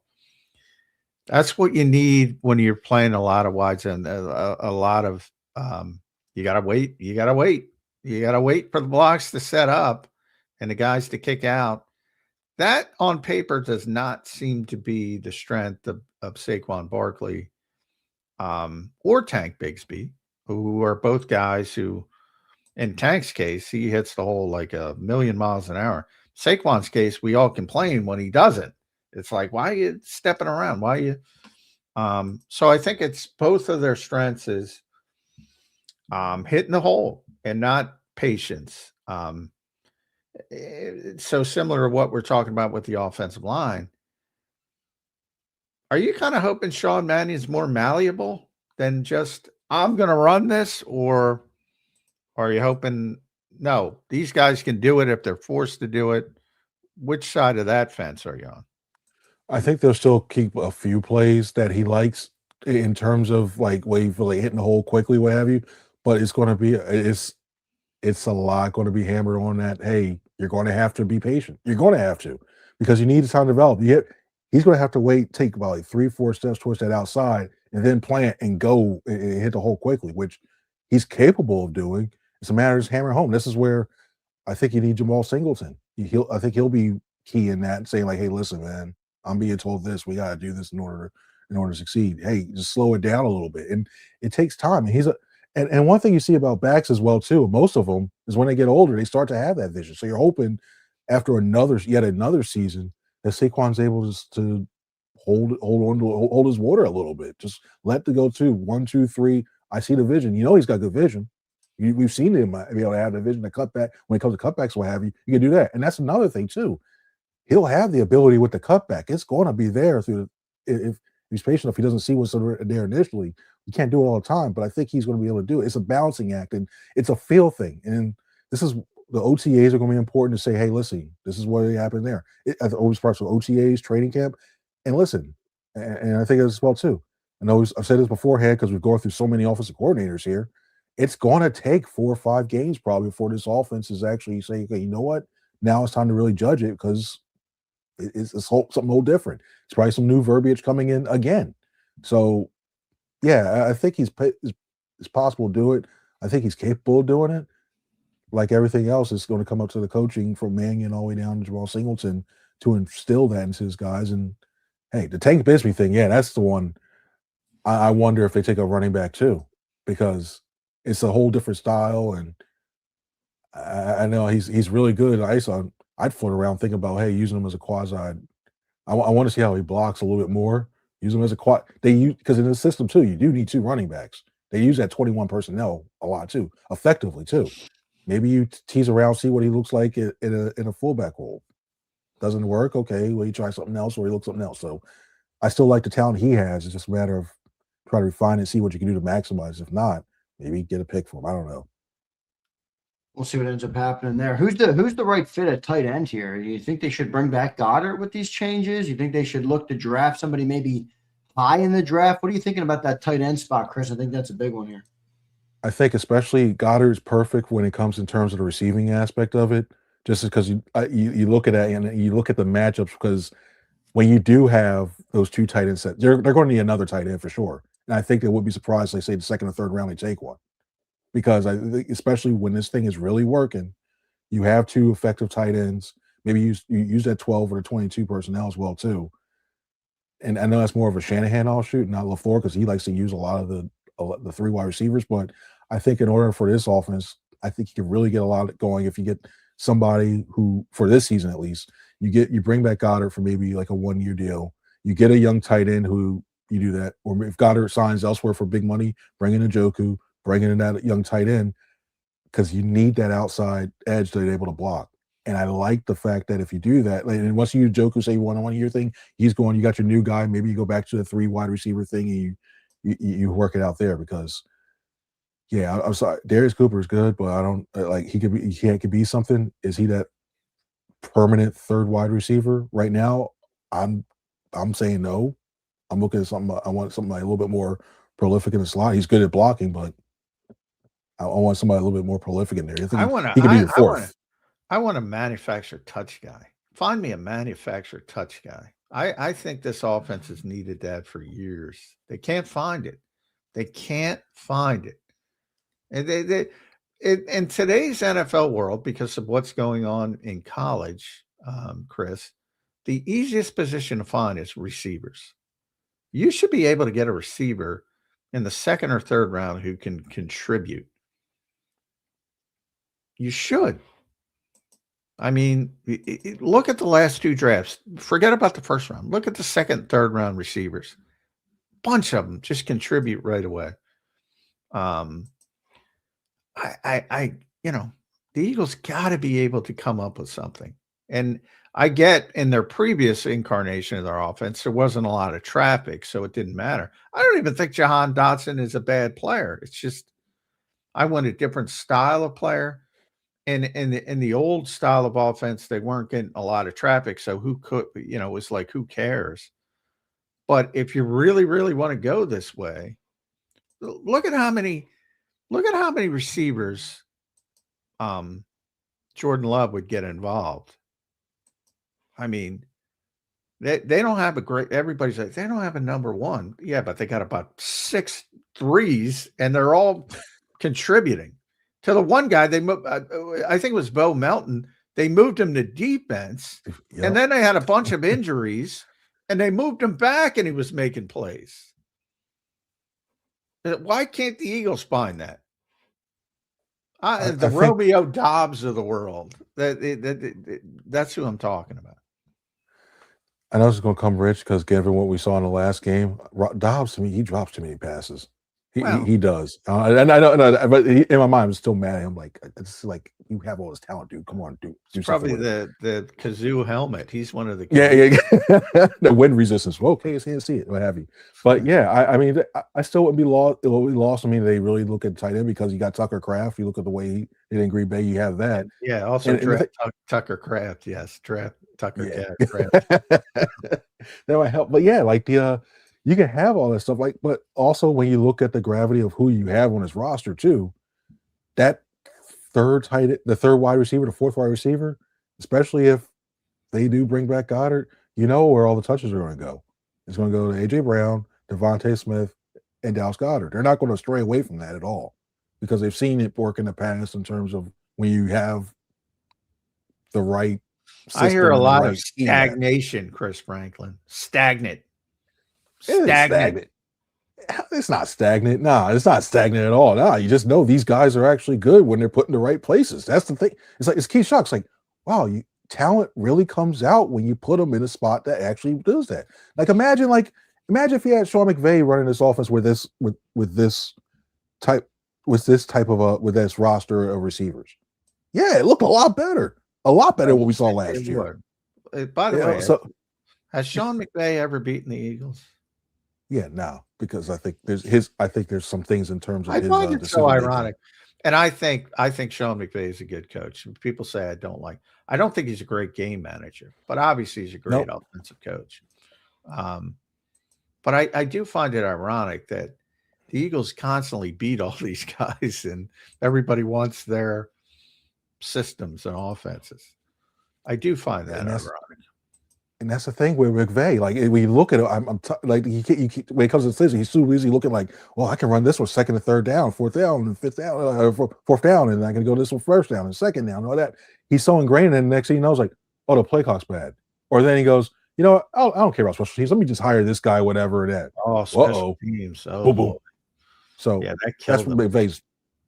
But yeah, that's why I think as much as I think even say whenever Nick's gone, whenever it happens, I think the CEO style coach is going to be back. They're going to try and get that. Even though I know everybody say you need somebody to call plays. Well, look at Kyle Shanahan. He calls plays and everything else. He has trouble with game management. Oh yeah. So a lot of these guys. So look at LaFleur. He's looking. He doesn't even look at the field when the defense is out there. Exactly. So yeah, CEO guys work. That's why I think you see like Harbaugh and some of these other guys. Some teams are turning to that a little bit. Why is it skipping my brain in Buffalo?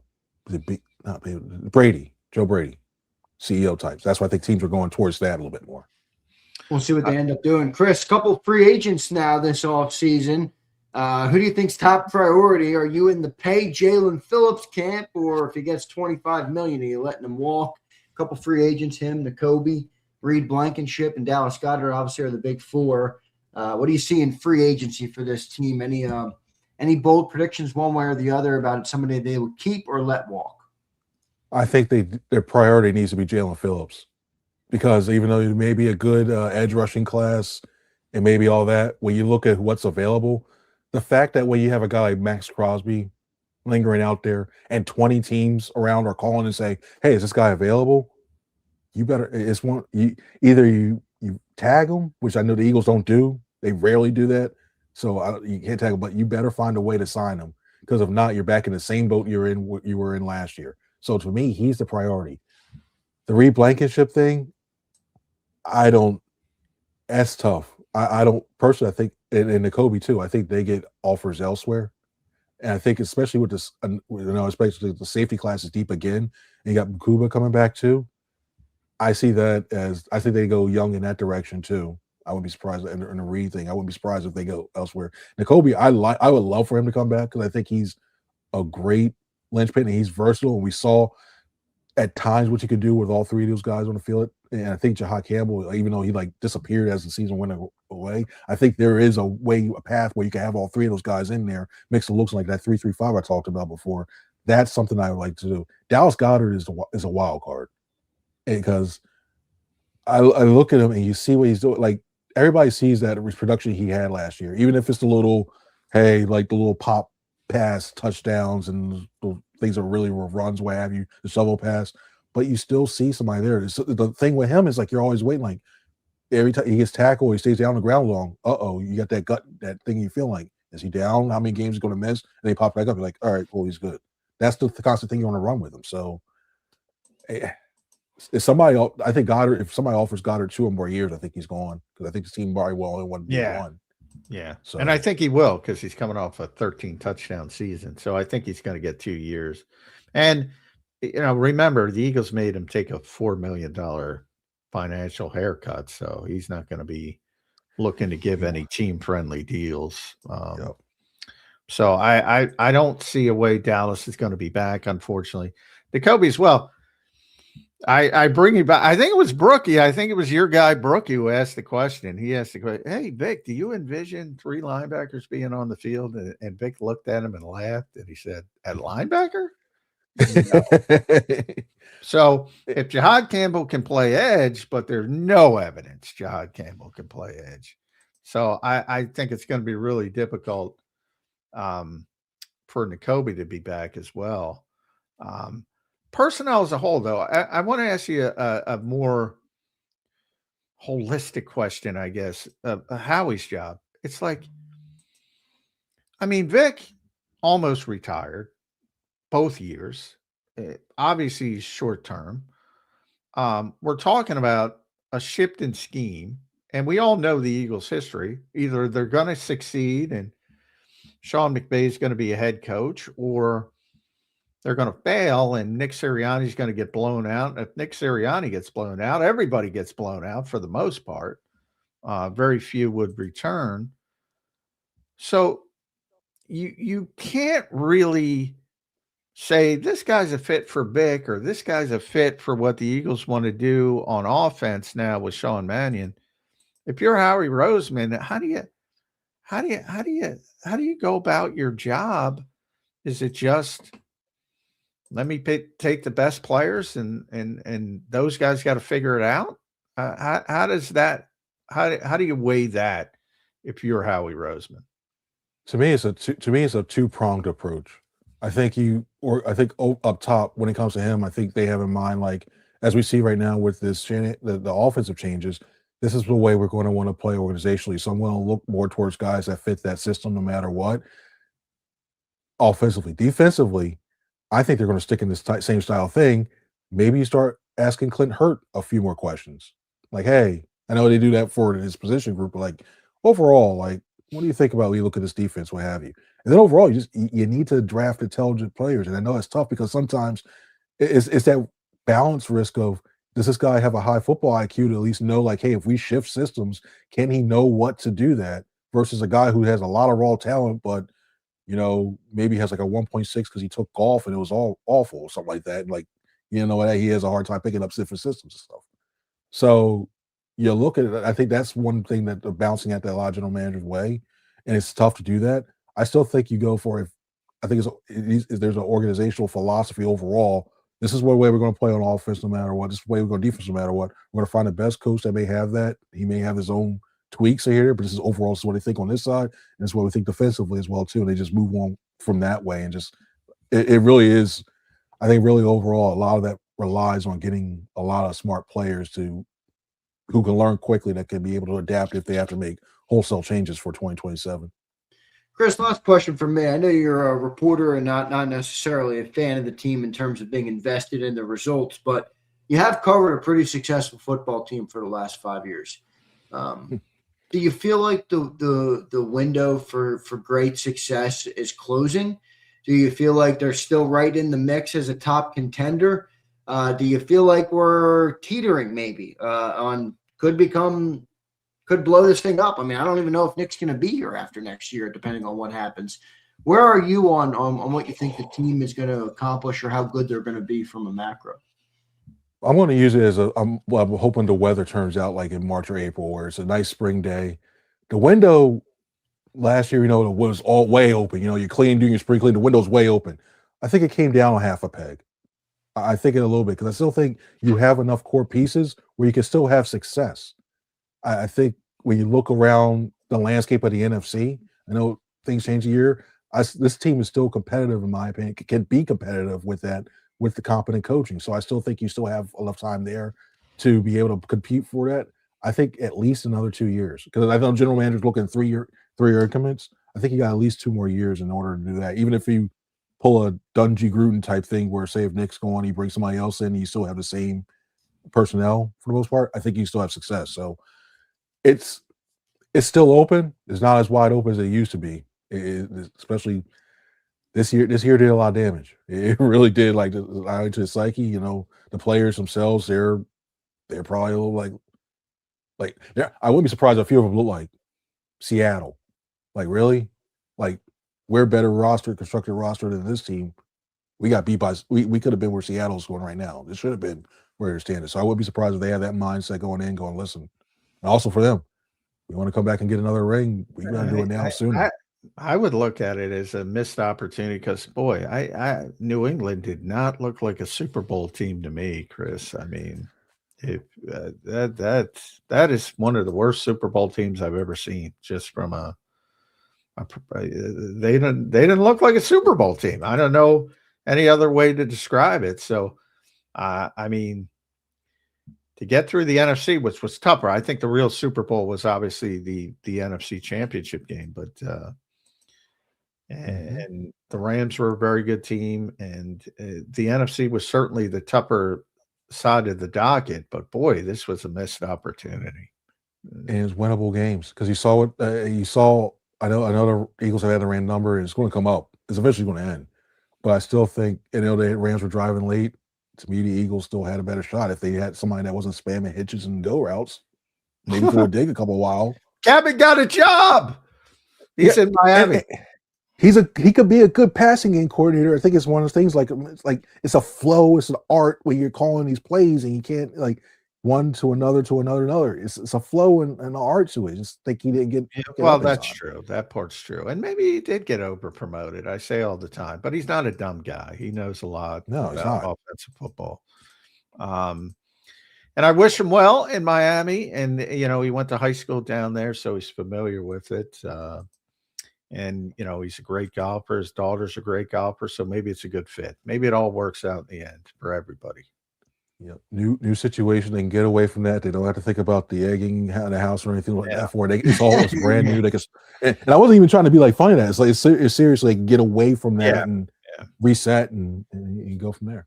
Yep, no doubt. Chris, we appreciate you joining today. Make sure you guys follow Chris at C Franklin News. Read all his work at NJ.com. Chris, we will see if they keep that window open this year or that thing slams shut. Don't get your fingers stuck in there. Chris, thank you, brother. We appreciate it, man. We'll talk to you.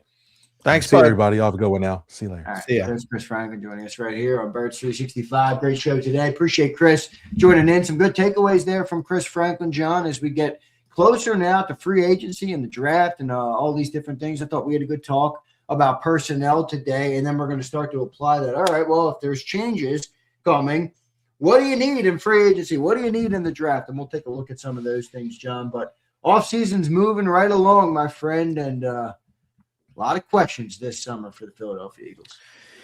Yeah, way more uncertainty. I mean, that was one of the things that really, and to a certain degree, you do have still a bit of a glut on offense unless you're going to make some serious moves and guys retire, which I don't think is going to happen in the case of Lane and Landon. Trading AJ number one priority if that happens. But if everybody comes back, there's not a lot of room to change things from the personnel standpoint. So then it becomes, how do they play?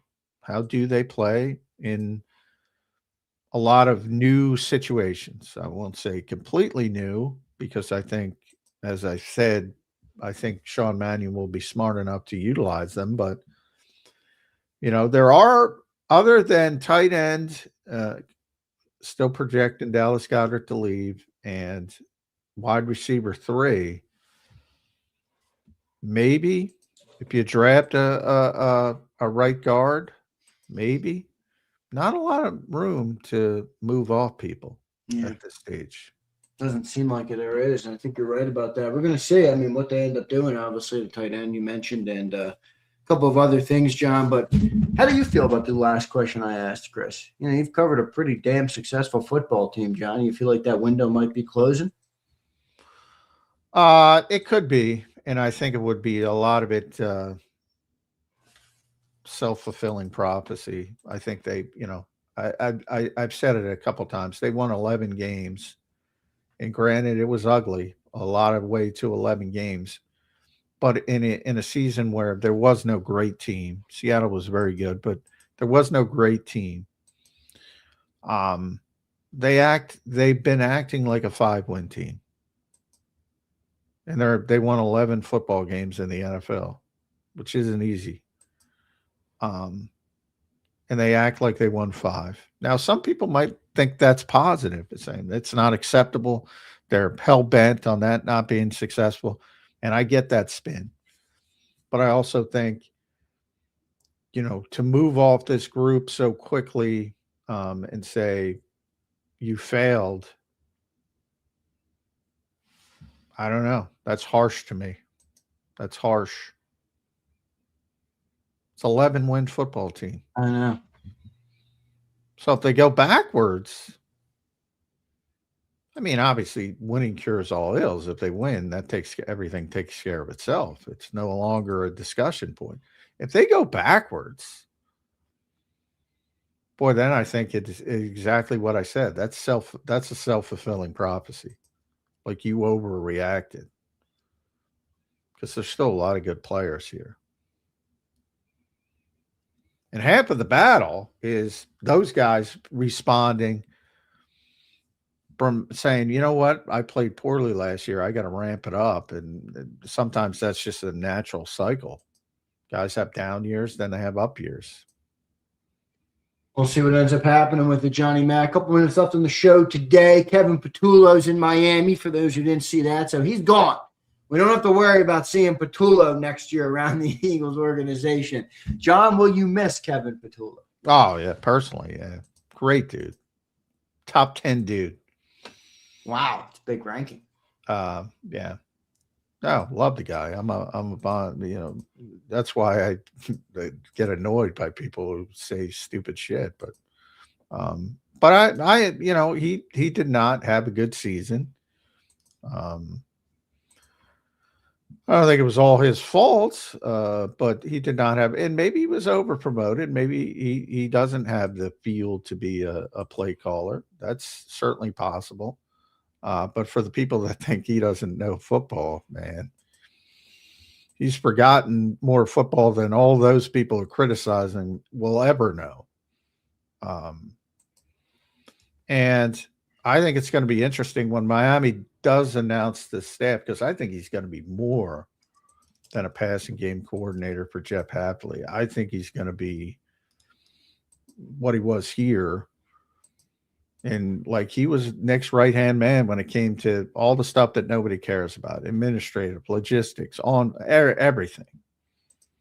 Like, he had a big role in this organization for 4 years before he became the offensive coordinator. And again, this is the longest sustained stretch of success for the Philadelphia Eagles in certainly the Super Bowl era. And he was a big part of it. And everybody in that building, like, I always bring up Press Taylor, who got the normal. That's normally what happens. You even get it a little bit with Stout being headstrong out the door. That's usually what happens when you leave the door. All of a sudden, the narrative changes. With Kevin, everybody loves the dude.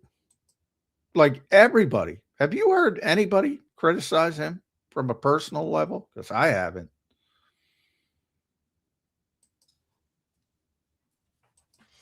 I haven't, but I mean, I don't know how much that means. You know, we need good football coaches. As nice as it is to have good people. Oh, he's a good football coach. Again, you can't blame people for maybe he hit a height as passing game coordinator. You know, you can go back to the Super Bowl week and Kenny Pickett and Jalen Hurts saying things and how important he was to the offense.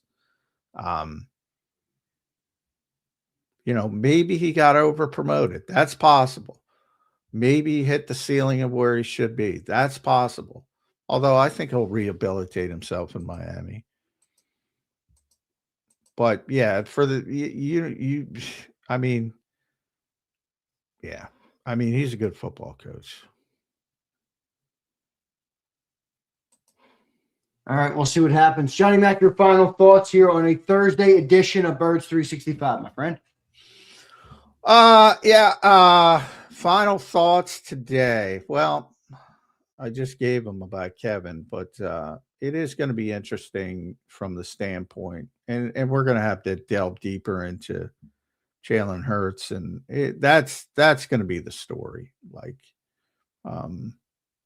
building the offense around Jalen Hurts and what that looks like. And that's been the story. It's been the story, and it's always going to be the story as long as he is the starting quarterback of the Philadelphia Eagles. And, you know, I think he's got certain strengths that maybe are, and I always use the term unique. And it seems to me that there's at least one person in that building who is intent on making sure he can do things that are traditional. And I'm not sure that's the way to go. We'll see what ends up happening, Johnny Mac. Interesting time for the Eagles, and we'll see what the approach is. John, great show today, my friend. We will talk to you tomorrow on a Football Friday. All right, brother? All right. Thanks, everybody. Thanks, Johnny Mac. There's Johnny Mac. John McMullen joining me right here on Birds 365. Good show today. Thanks, everybody, for being here. Don't forget to hit that like button for me. All right. Good to see everybody. What's the talk over here? Sorry, Pump. I missed your super. Have y'all tried the Stick to the Model site? You can simulate being an NFL GM, accurate contract restructuring, trading, and drafting in one tool. No, I haven't. Let me look that up real quick. stick to the model? Stick to the model. Interesting. I see it, Pump. Be it NFL GM mode. Sounds like we're playing Madden. Uh-oh. Philadelphia Eagles, 21 million. Pumper probably came in here. Oh, I like this, actually. This is cool, Pump. Yes, you can see why moving on from A.J. Brown or Saquon Barkley is not happening.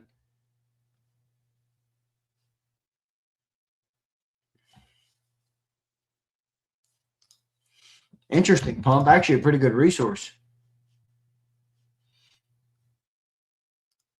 Pretty good resource here from Brian Pumper. Thank you, Pump. Share my screen. Keish, you want me to share my screen?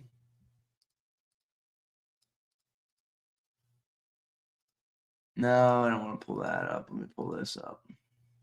Keish, I got so much shit on my damn screen, you wouldn't even know what hit you. Multiple computer screens here. Is it working? All right, here it is. So I came in. I'll start from the beginning. So start be a GM mode, and then you can pick your team. Shows you the cap spaces and everything. Eagles. Oh, come on. I just clicked on 0 out of 1 Anon uses left. All right, that's what happened. All right, I'm not going to freaking make the account now, but I'll do it later. All right, I'll do it later. I'll do it later. Sign up with Gmail. Down bad. What the fuck? I'll do it. I'll make an account. How's everybody doing? I feel pretty good. Actually, I don't feel good about the Eagles. I feel good personally. Although my back hurts. No insufficient funds here, Kyle. That might be a you problem.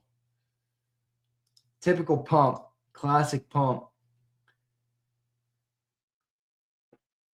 Just like my third team, the Steelers, who have sucked since I was an undergrad. Carver, man, you got too many teams. Is Zander time going to be long enough to take a dump? No. I have a very important call today. I have to go. I have a very important call today. All right. Let's call it back end, bookkeeping, taxes, accounting, all this bullshit. All right. My longtime accountant is sick, so pray for him. Longtime accountant is sick, so I gotta look for something else. Hopefully, it's a call with your doctor about your spot. My doctor. What do you think? I have like a personal doctor I have on speed dial, Keys?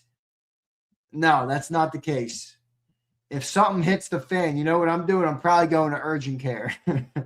I don't have a doctor on speed dial. All right? No way. Not currently. I stayed bad. Preston, I do try and stay busy. Zander called Carr. I did not call him a front runner. But I guess you can make that argument. How did pre-Canaan go? Pre-Canaan was awesome. It was epic, brother. I actually enjoyed it very much, Fleming. I know you're going to go the diddler route because that's what you do, Fleming, but no, it was great. I really enjoyed it.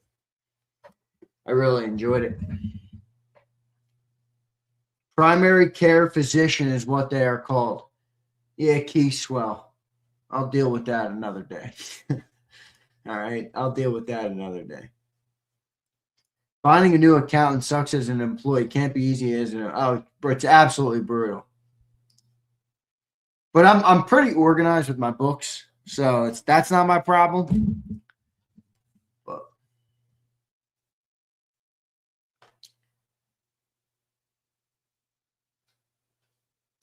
Z, you were the one yesterday saying you like your ass hanging out. LOL. What are you talking about, 18? Sometimes you guys just make up shit. I don't even know what this means. What the fuck did I say? I say too much on these shows. I really do. I say too much on these shows. On Sill's show, what did I say? They troll HKP. They're always trolling me. Just like sticking to the model just did. You really did say that. What did I say? I don't fucking know, man. You do. It was hilarious. All right, well, 18, you're going to have to remind me. I put my ass out there. Flexing. Really. You're going to listen to these trolls? You're going to listen to A-Team and Reyes flex? Really? If I said anything of the sorts, then it was for a good cause. He was talking about taking risk. Oh, yeah, I do take risk. My entire life is a risk. I don't live my life not risking shit. You know, I'd go pick up a job at the local market if I wanted to do that, if I wanted to live risk-free. My whole life is a risk. Every day I'm on the edge. All right? Rasputin, thank you, brother. Here's Hero. You did say that. I watched a 50-minute video on YouTube earlier this morning. Oh, fuck off, Hero name, Oblivion, whatever the hell your name is. We getting Crosby or not? David Batista. Batista bomb. You guys know the old wrestler, Batista? Boom! Whenever I'm hanging out with my nephew, I'll always say, Batista bomb! Boom! And I'll slam him on the bed. Fucking, and let me guess. Dirty. I'm dirty. It's like I'm talking to a bunch of, yeah, I won't say it. All right, I won't say it. Flying mine, you can say it for me. Batista, he was a savage for sure. When your ass is out, there's always a risk. That's true, Fleming. That's true, Fleming. I'd have to go back, but he said something rather about have my ass hanging out. I don't know what you're talking about, 18. We not re-signing Phillips? I'm not sure either. Here's Phillip. Zander, I know extending Carter after an underwhelming season may not be smart, but couldn't it save us 10 to 15 mil if he goes out and kills it next season? Yeah, it could for sure, Phillip. I brought that up earlier on one of the shows. I don't know if it was the morning show or the afternoon show. We'll find out. All right. Cena better than all them chumps. Classic. I wouldn't know. All right. I gotta run. Let me get ready for this call. Appreciate all you guys being here. Good show today. Per usual, have a football Friday wrap up tomorrow. Trying to do some fun shit tomorrow on the show. All right. Hit the like. Oh, shoot. I broke my cousin's arm doing the Batista bomb. My name really is David Batista, by the way. Damn, what happened? You broke your cousin's arm? I better be careful with the nephew, man. Nothing like the Batista bomb. All right. Love all you guys. Batista, be safe, all right? Hit the like button. See you next time, everybody. EAGLES. Eagles.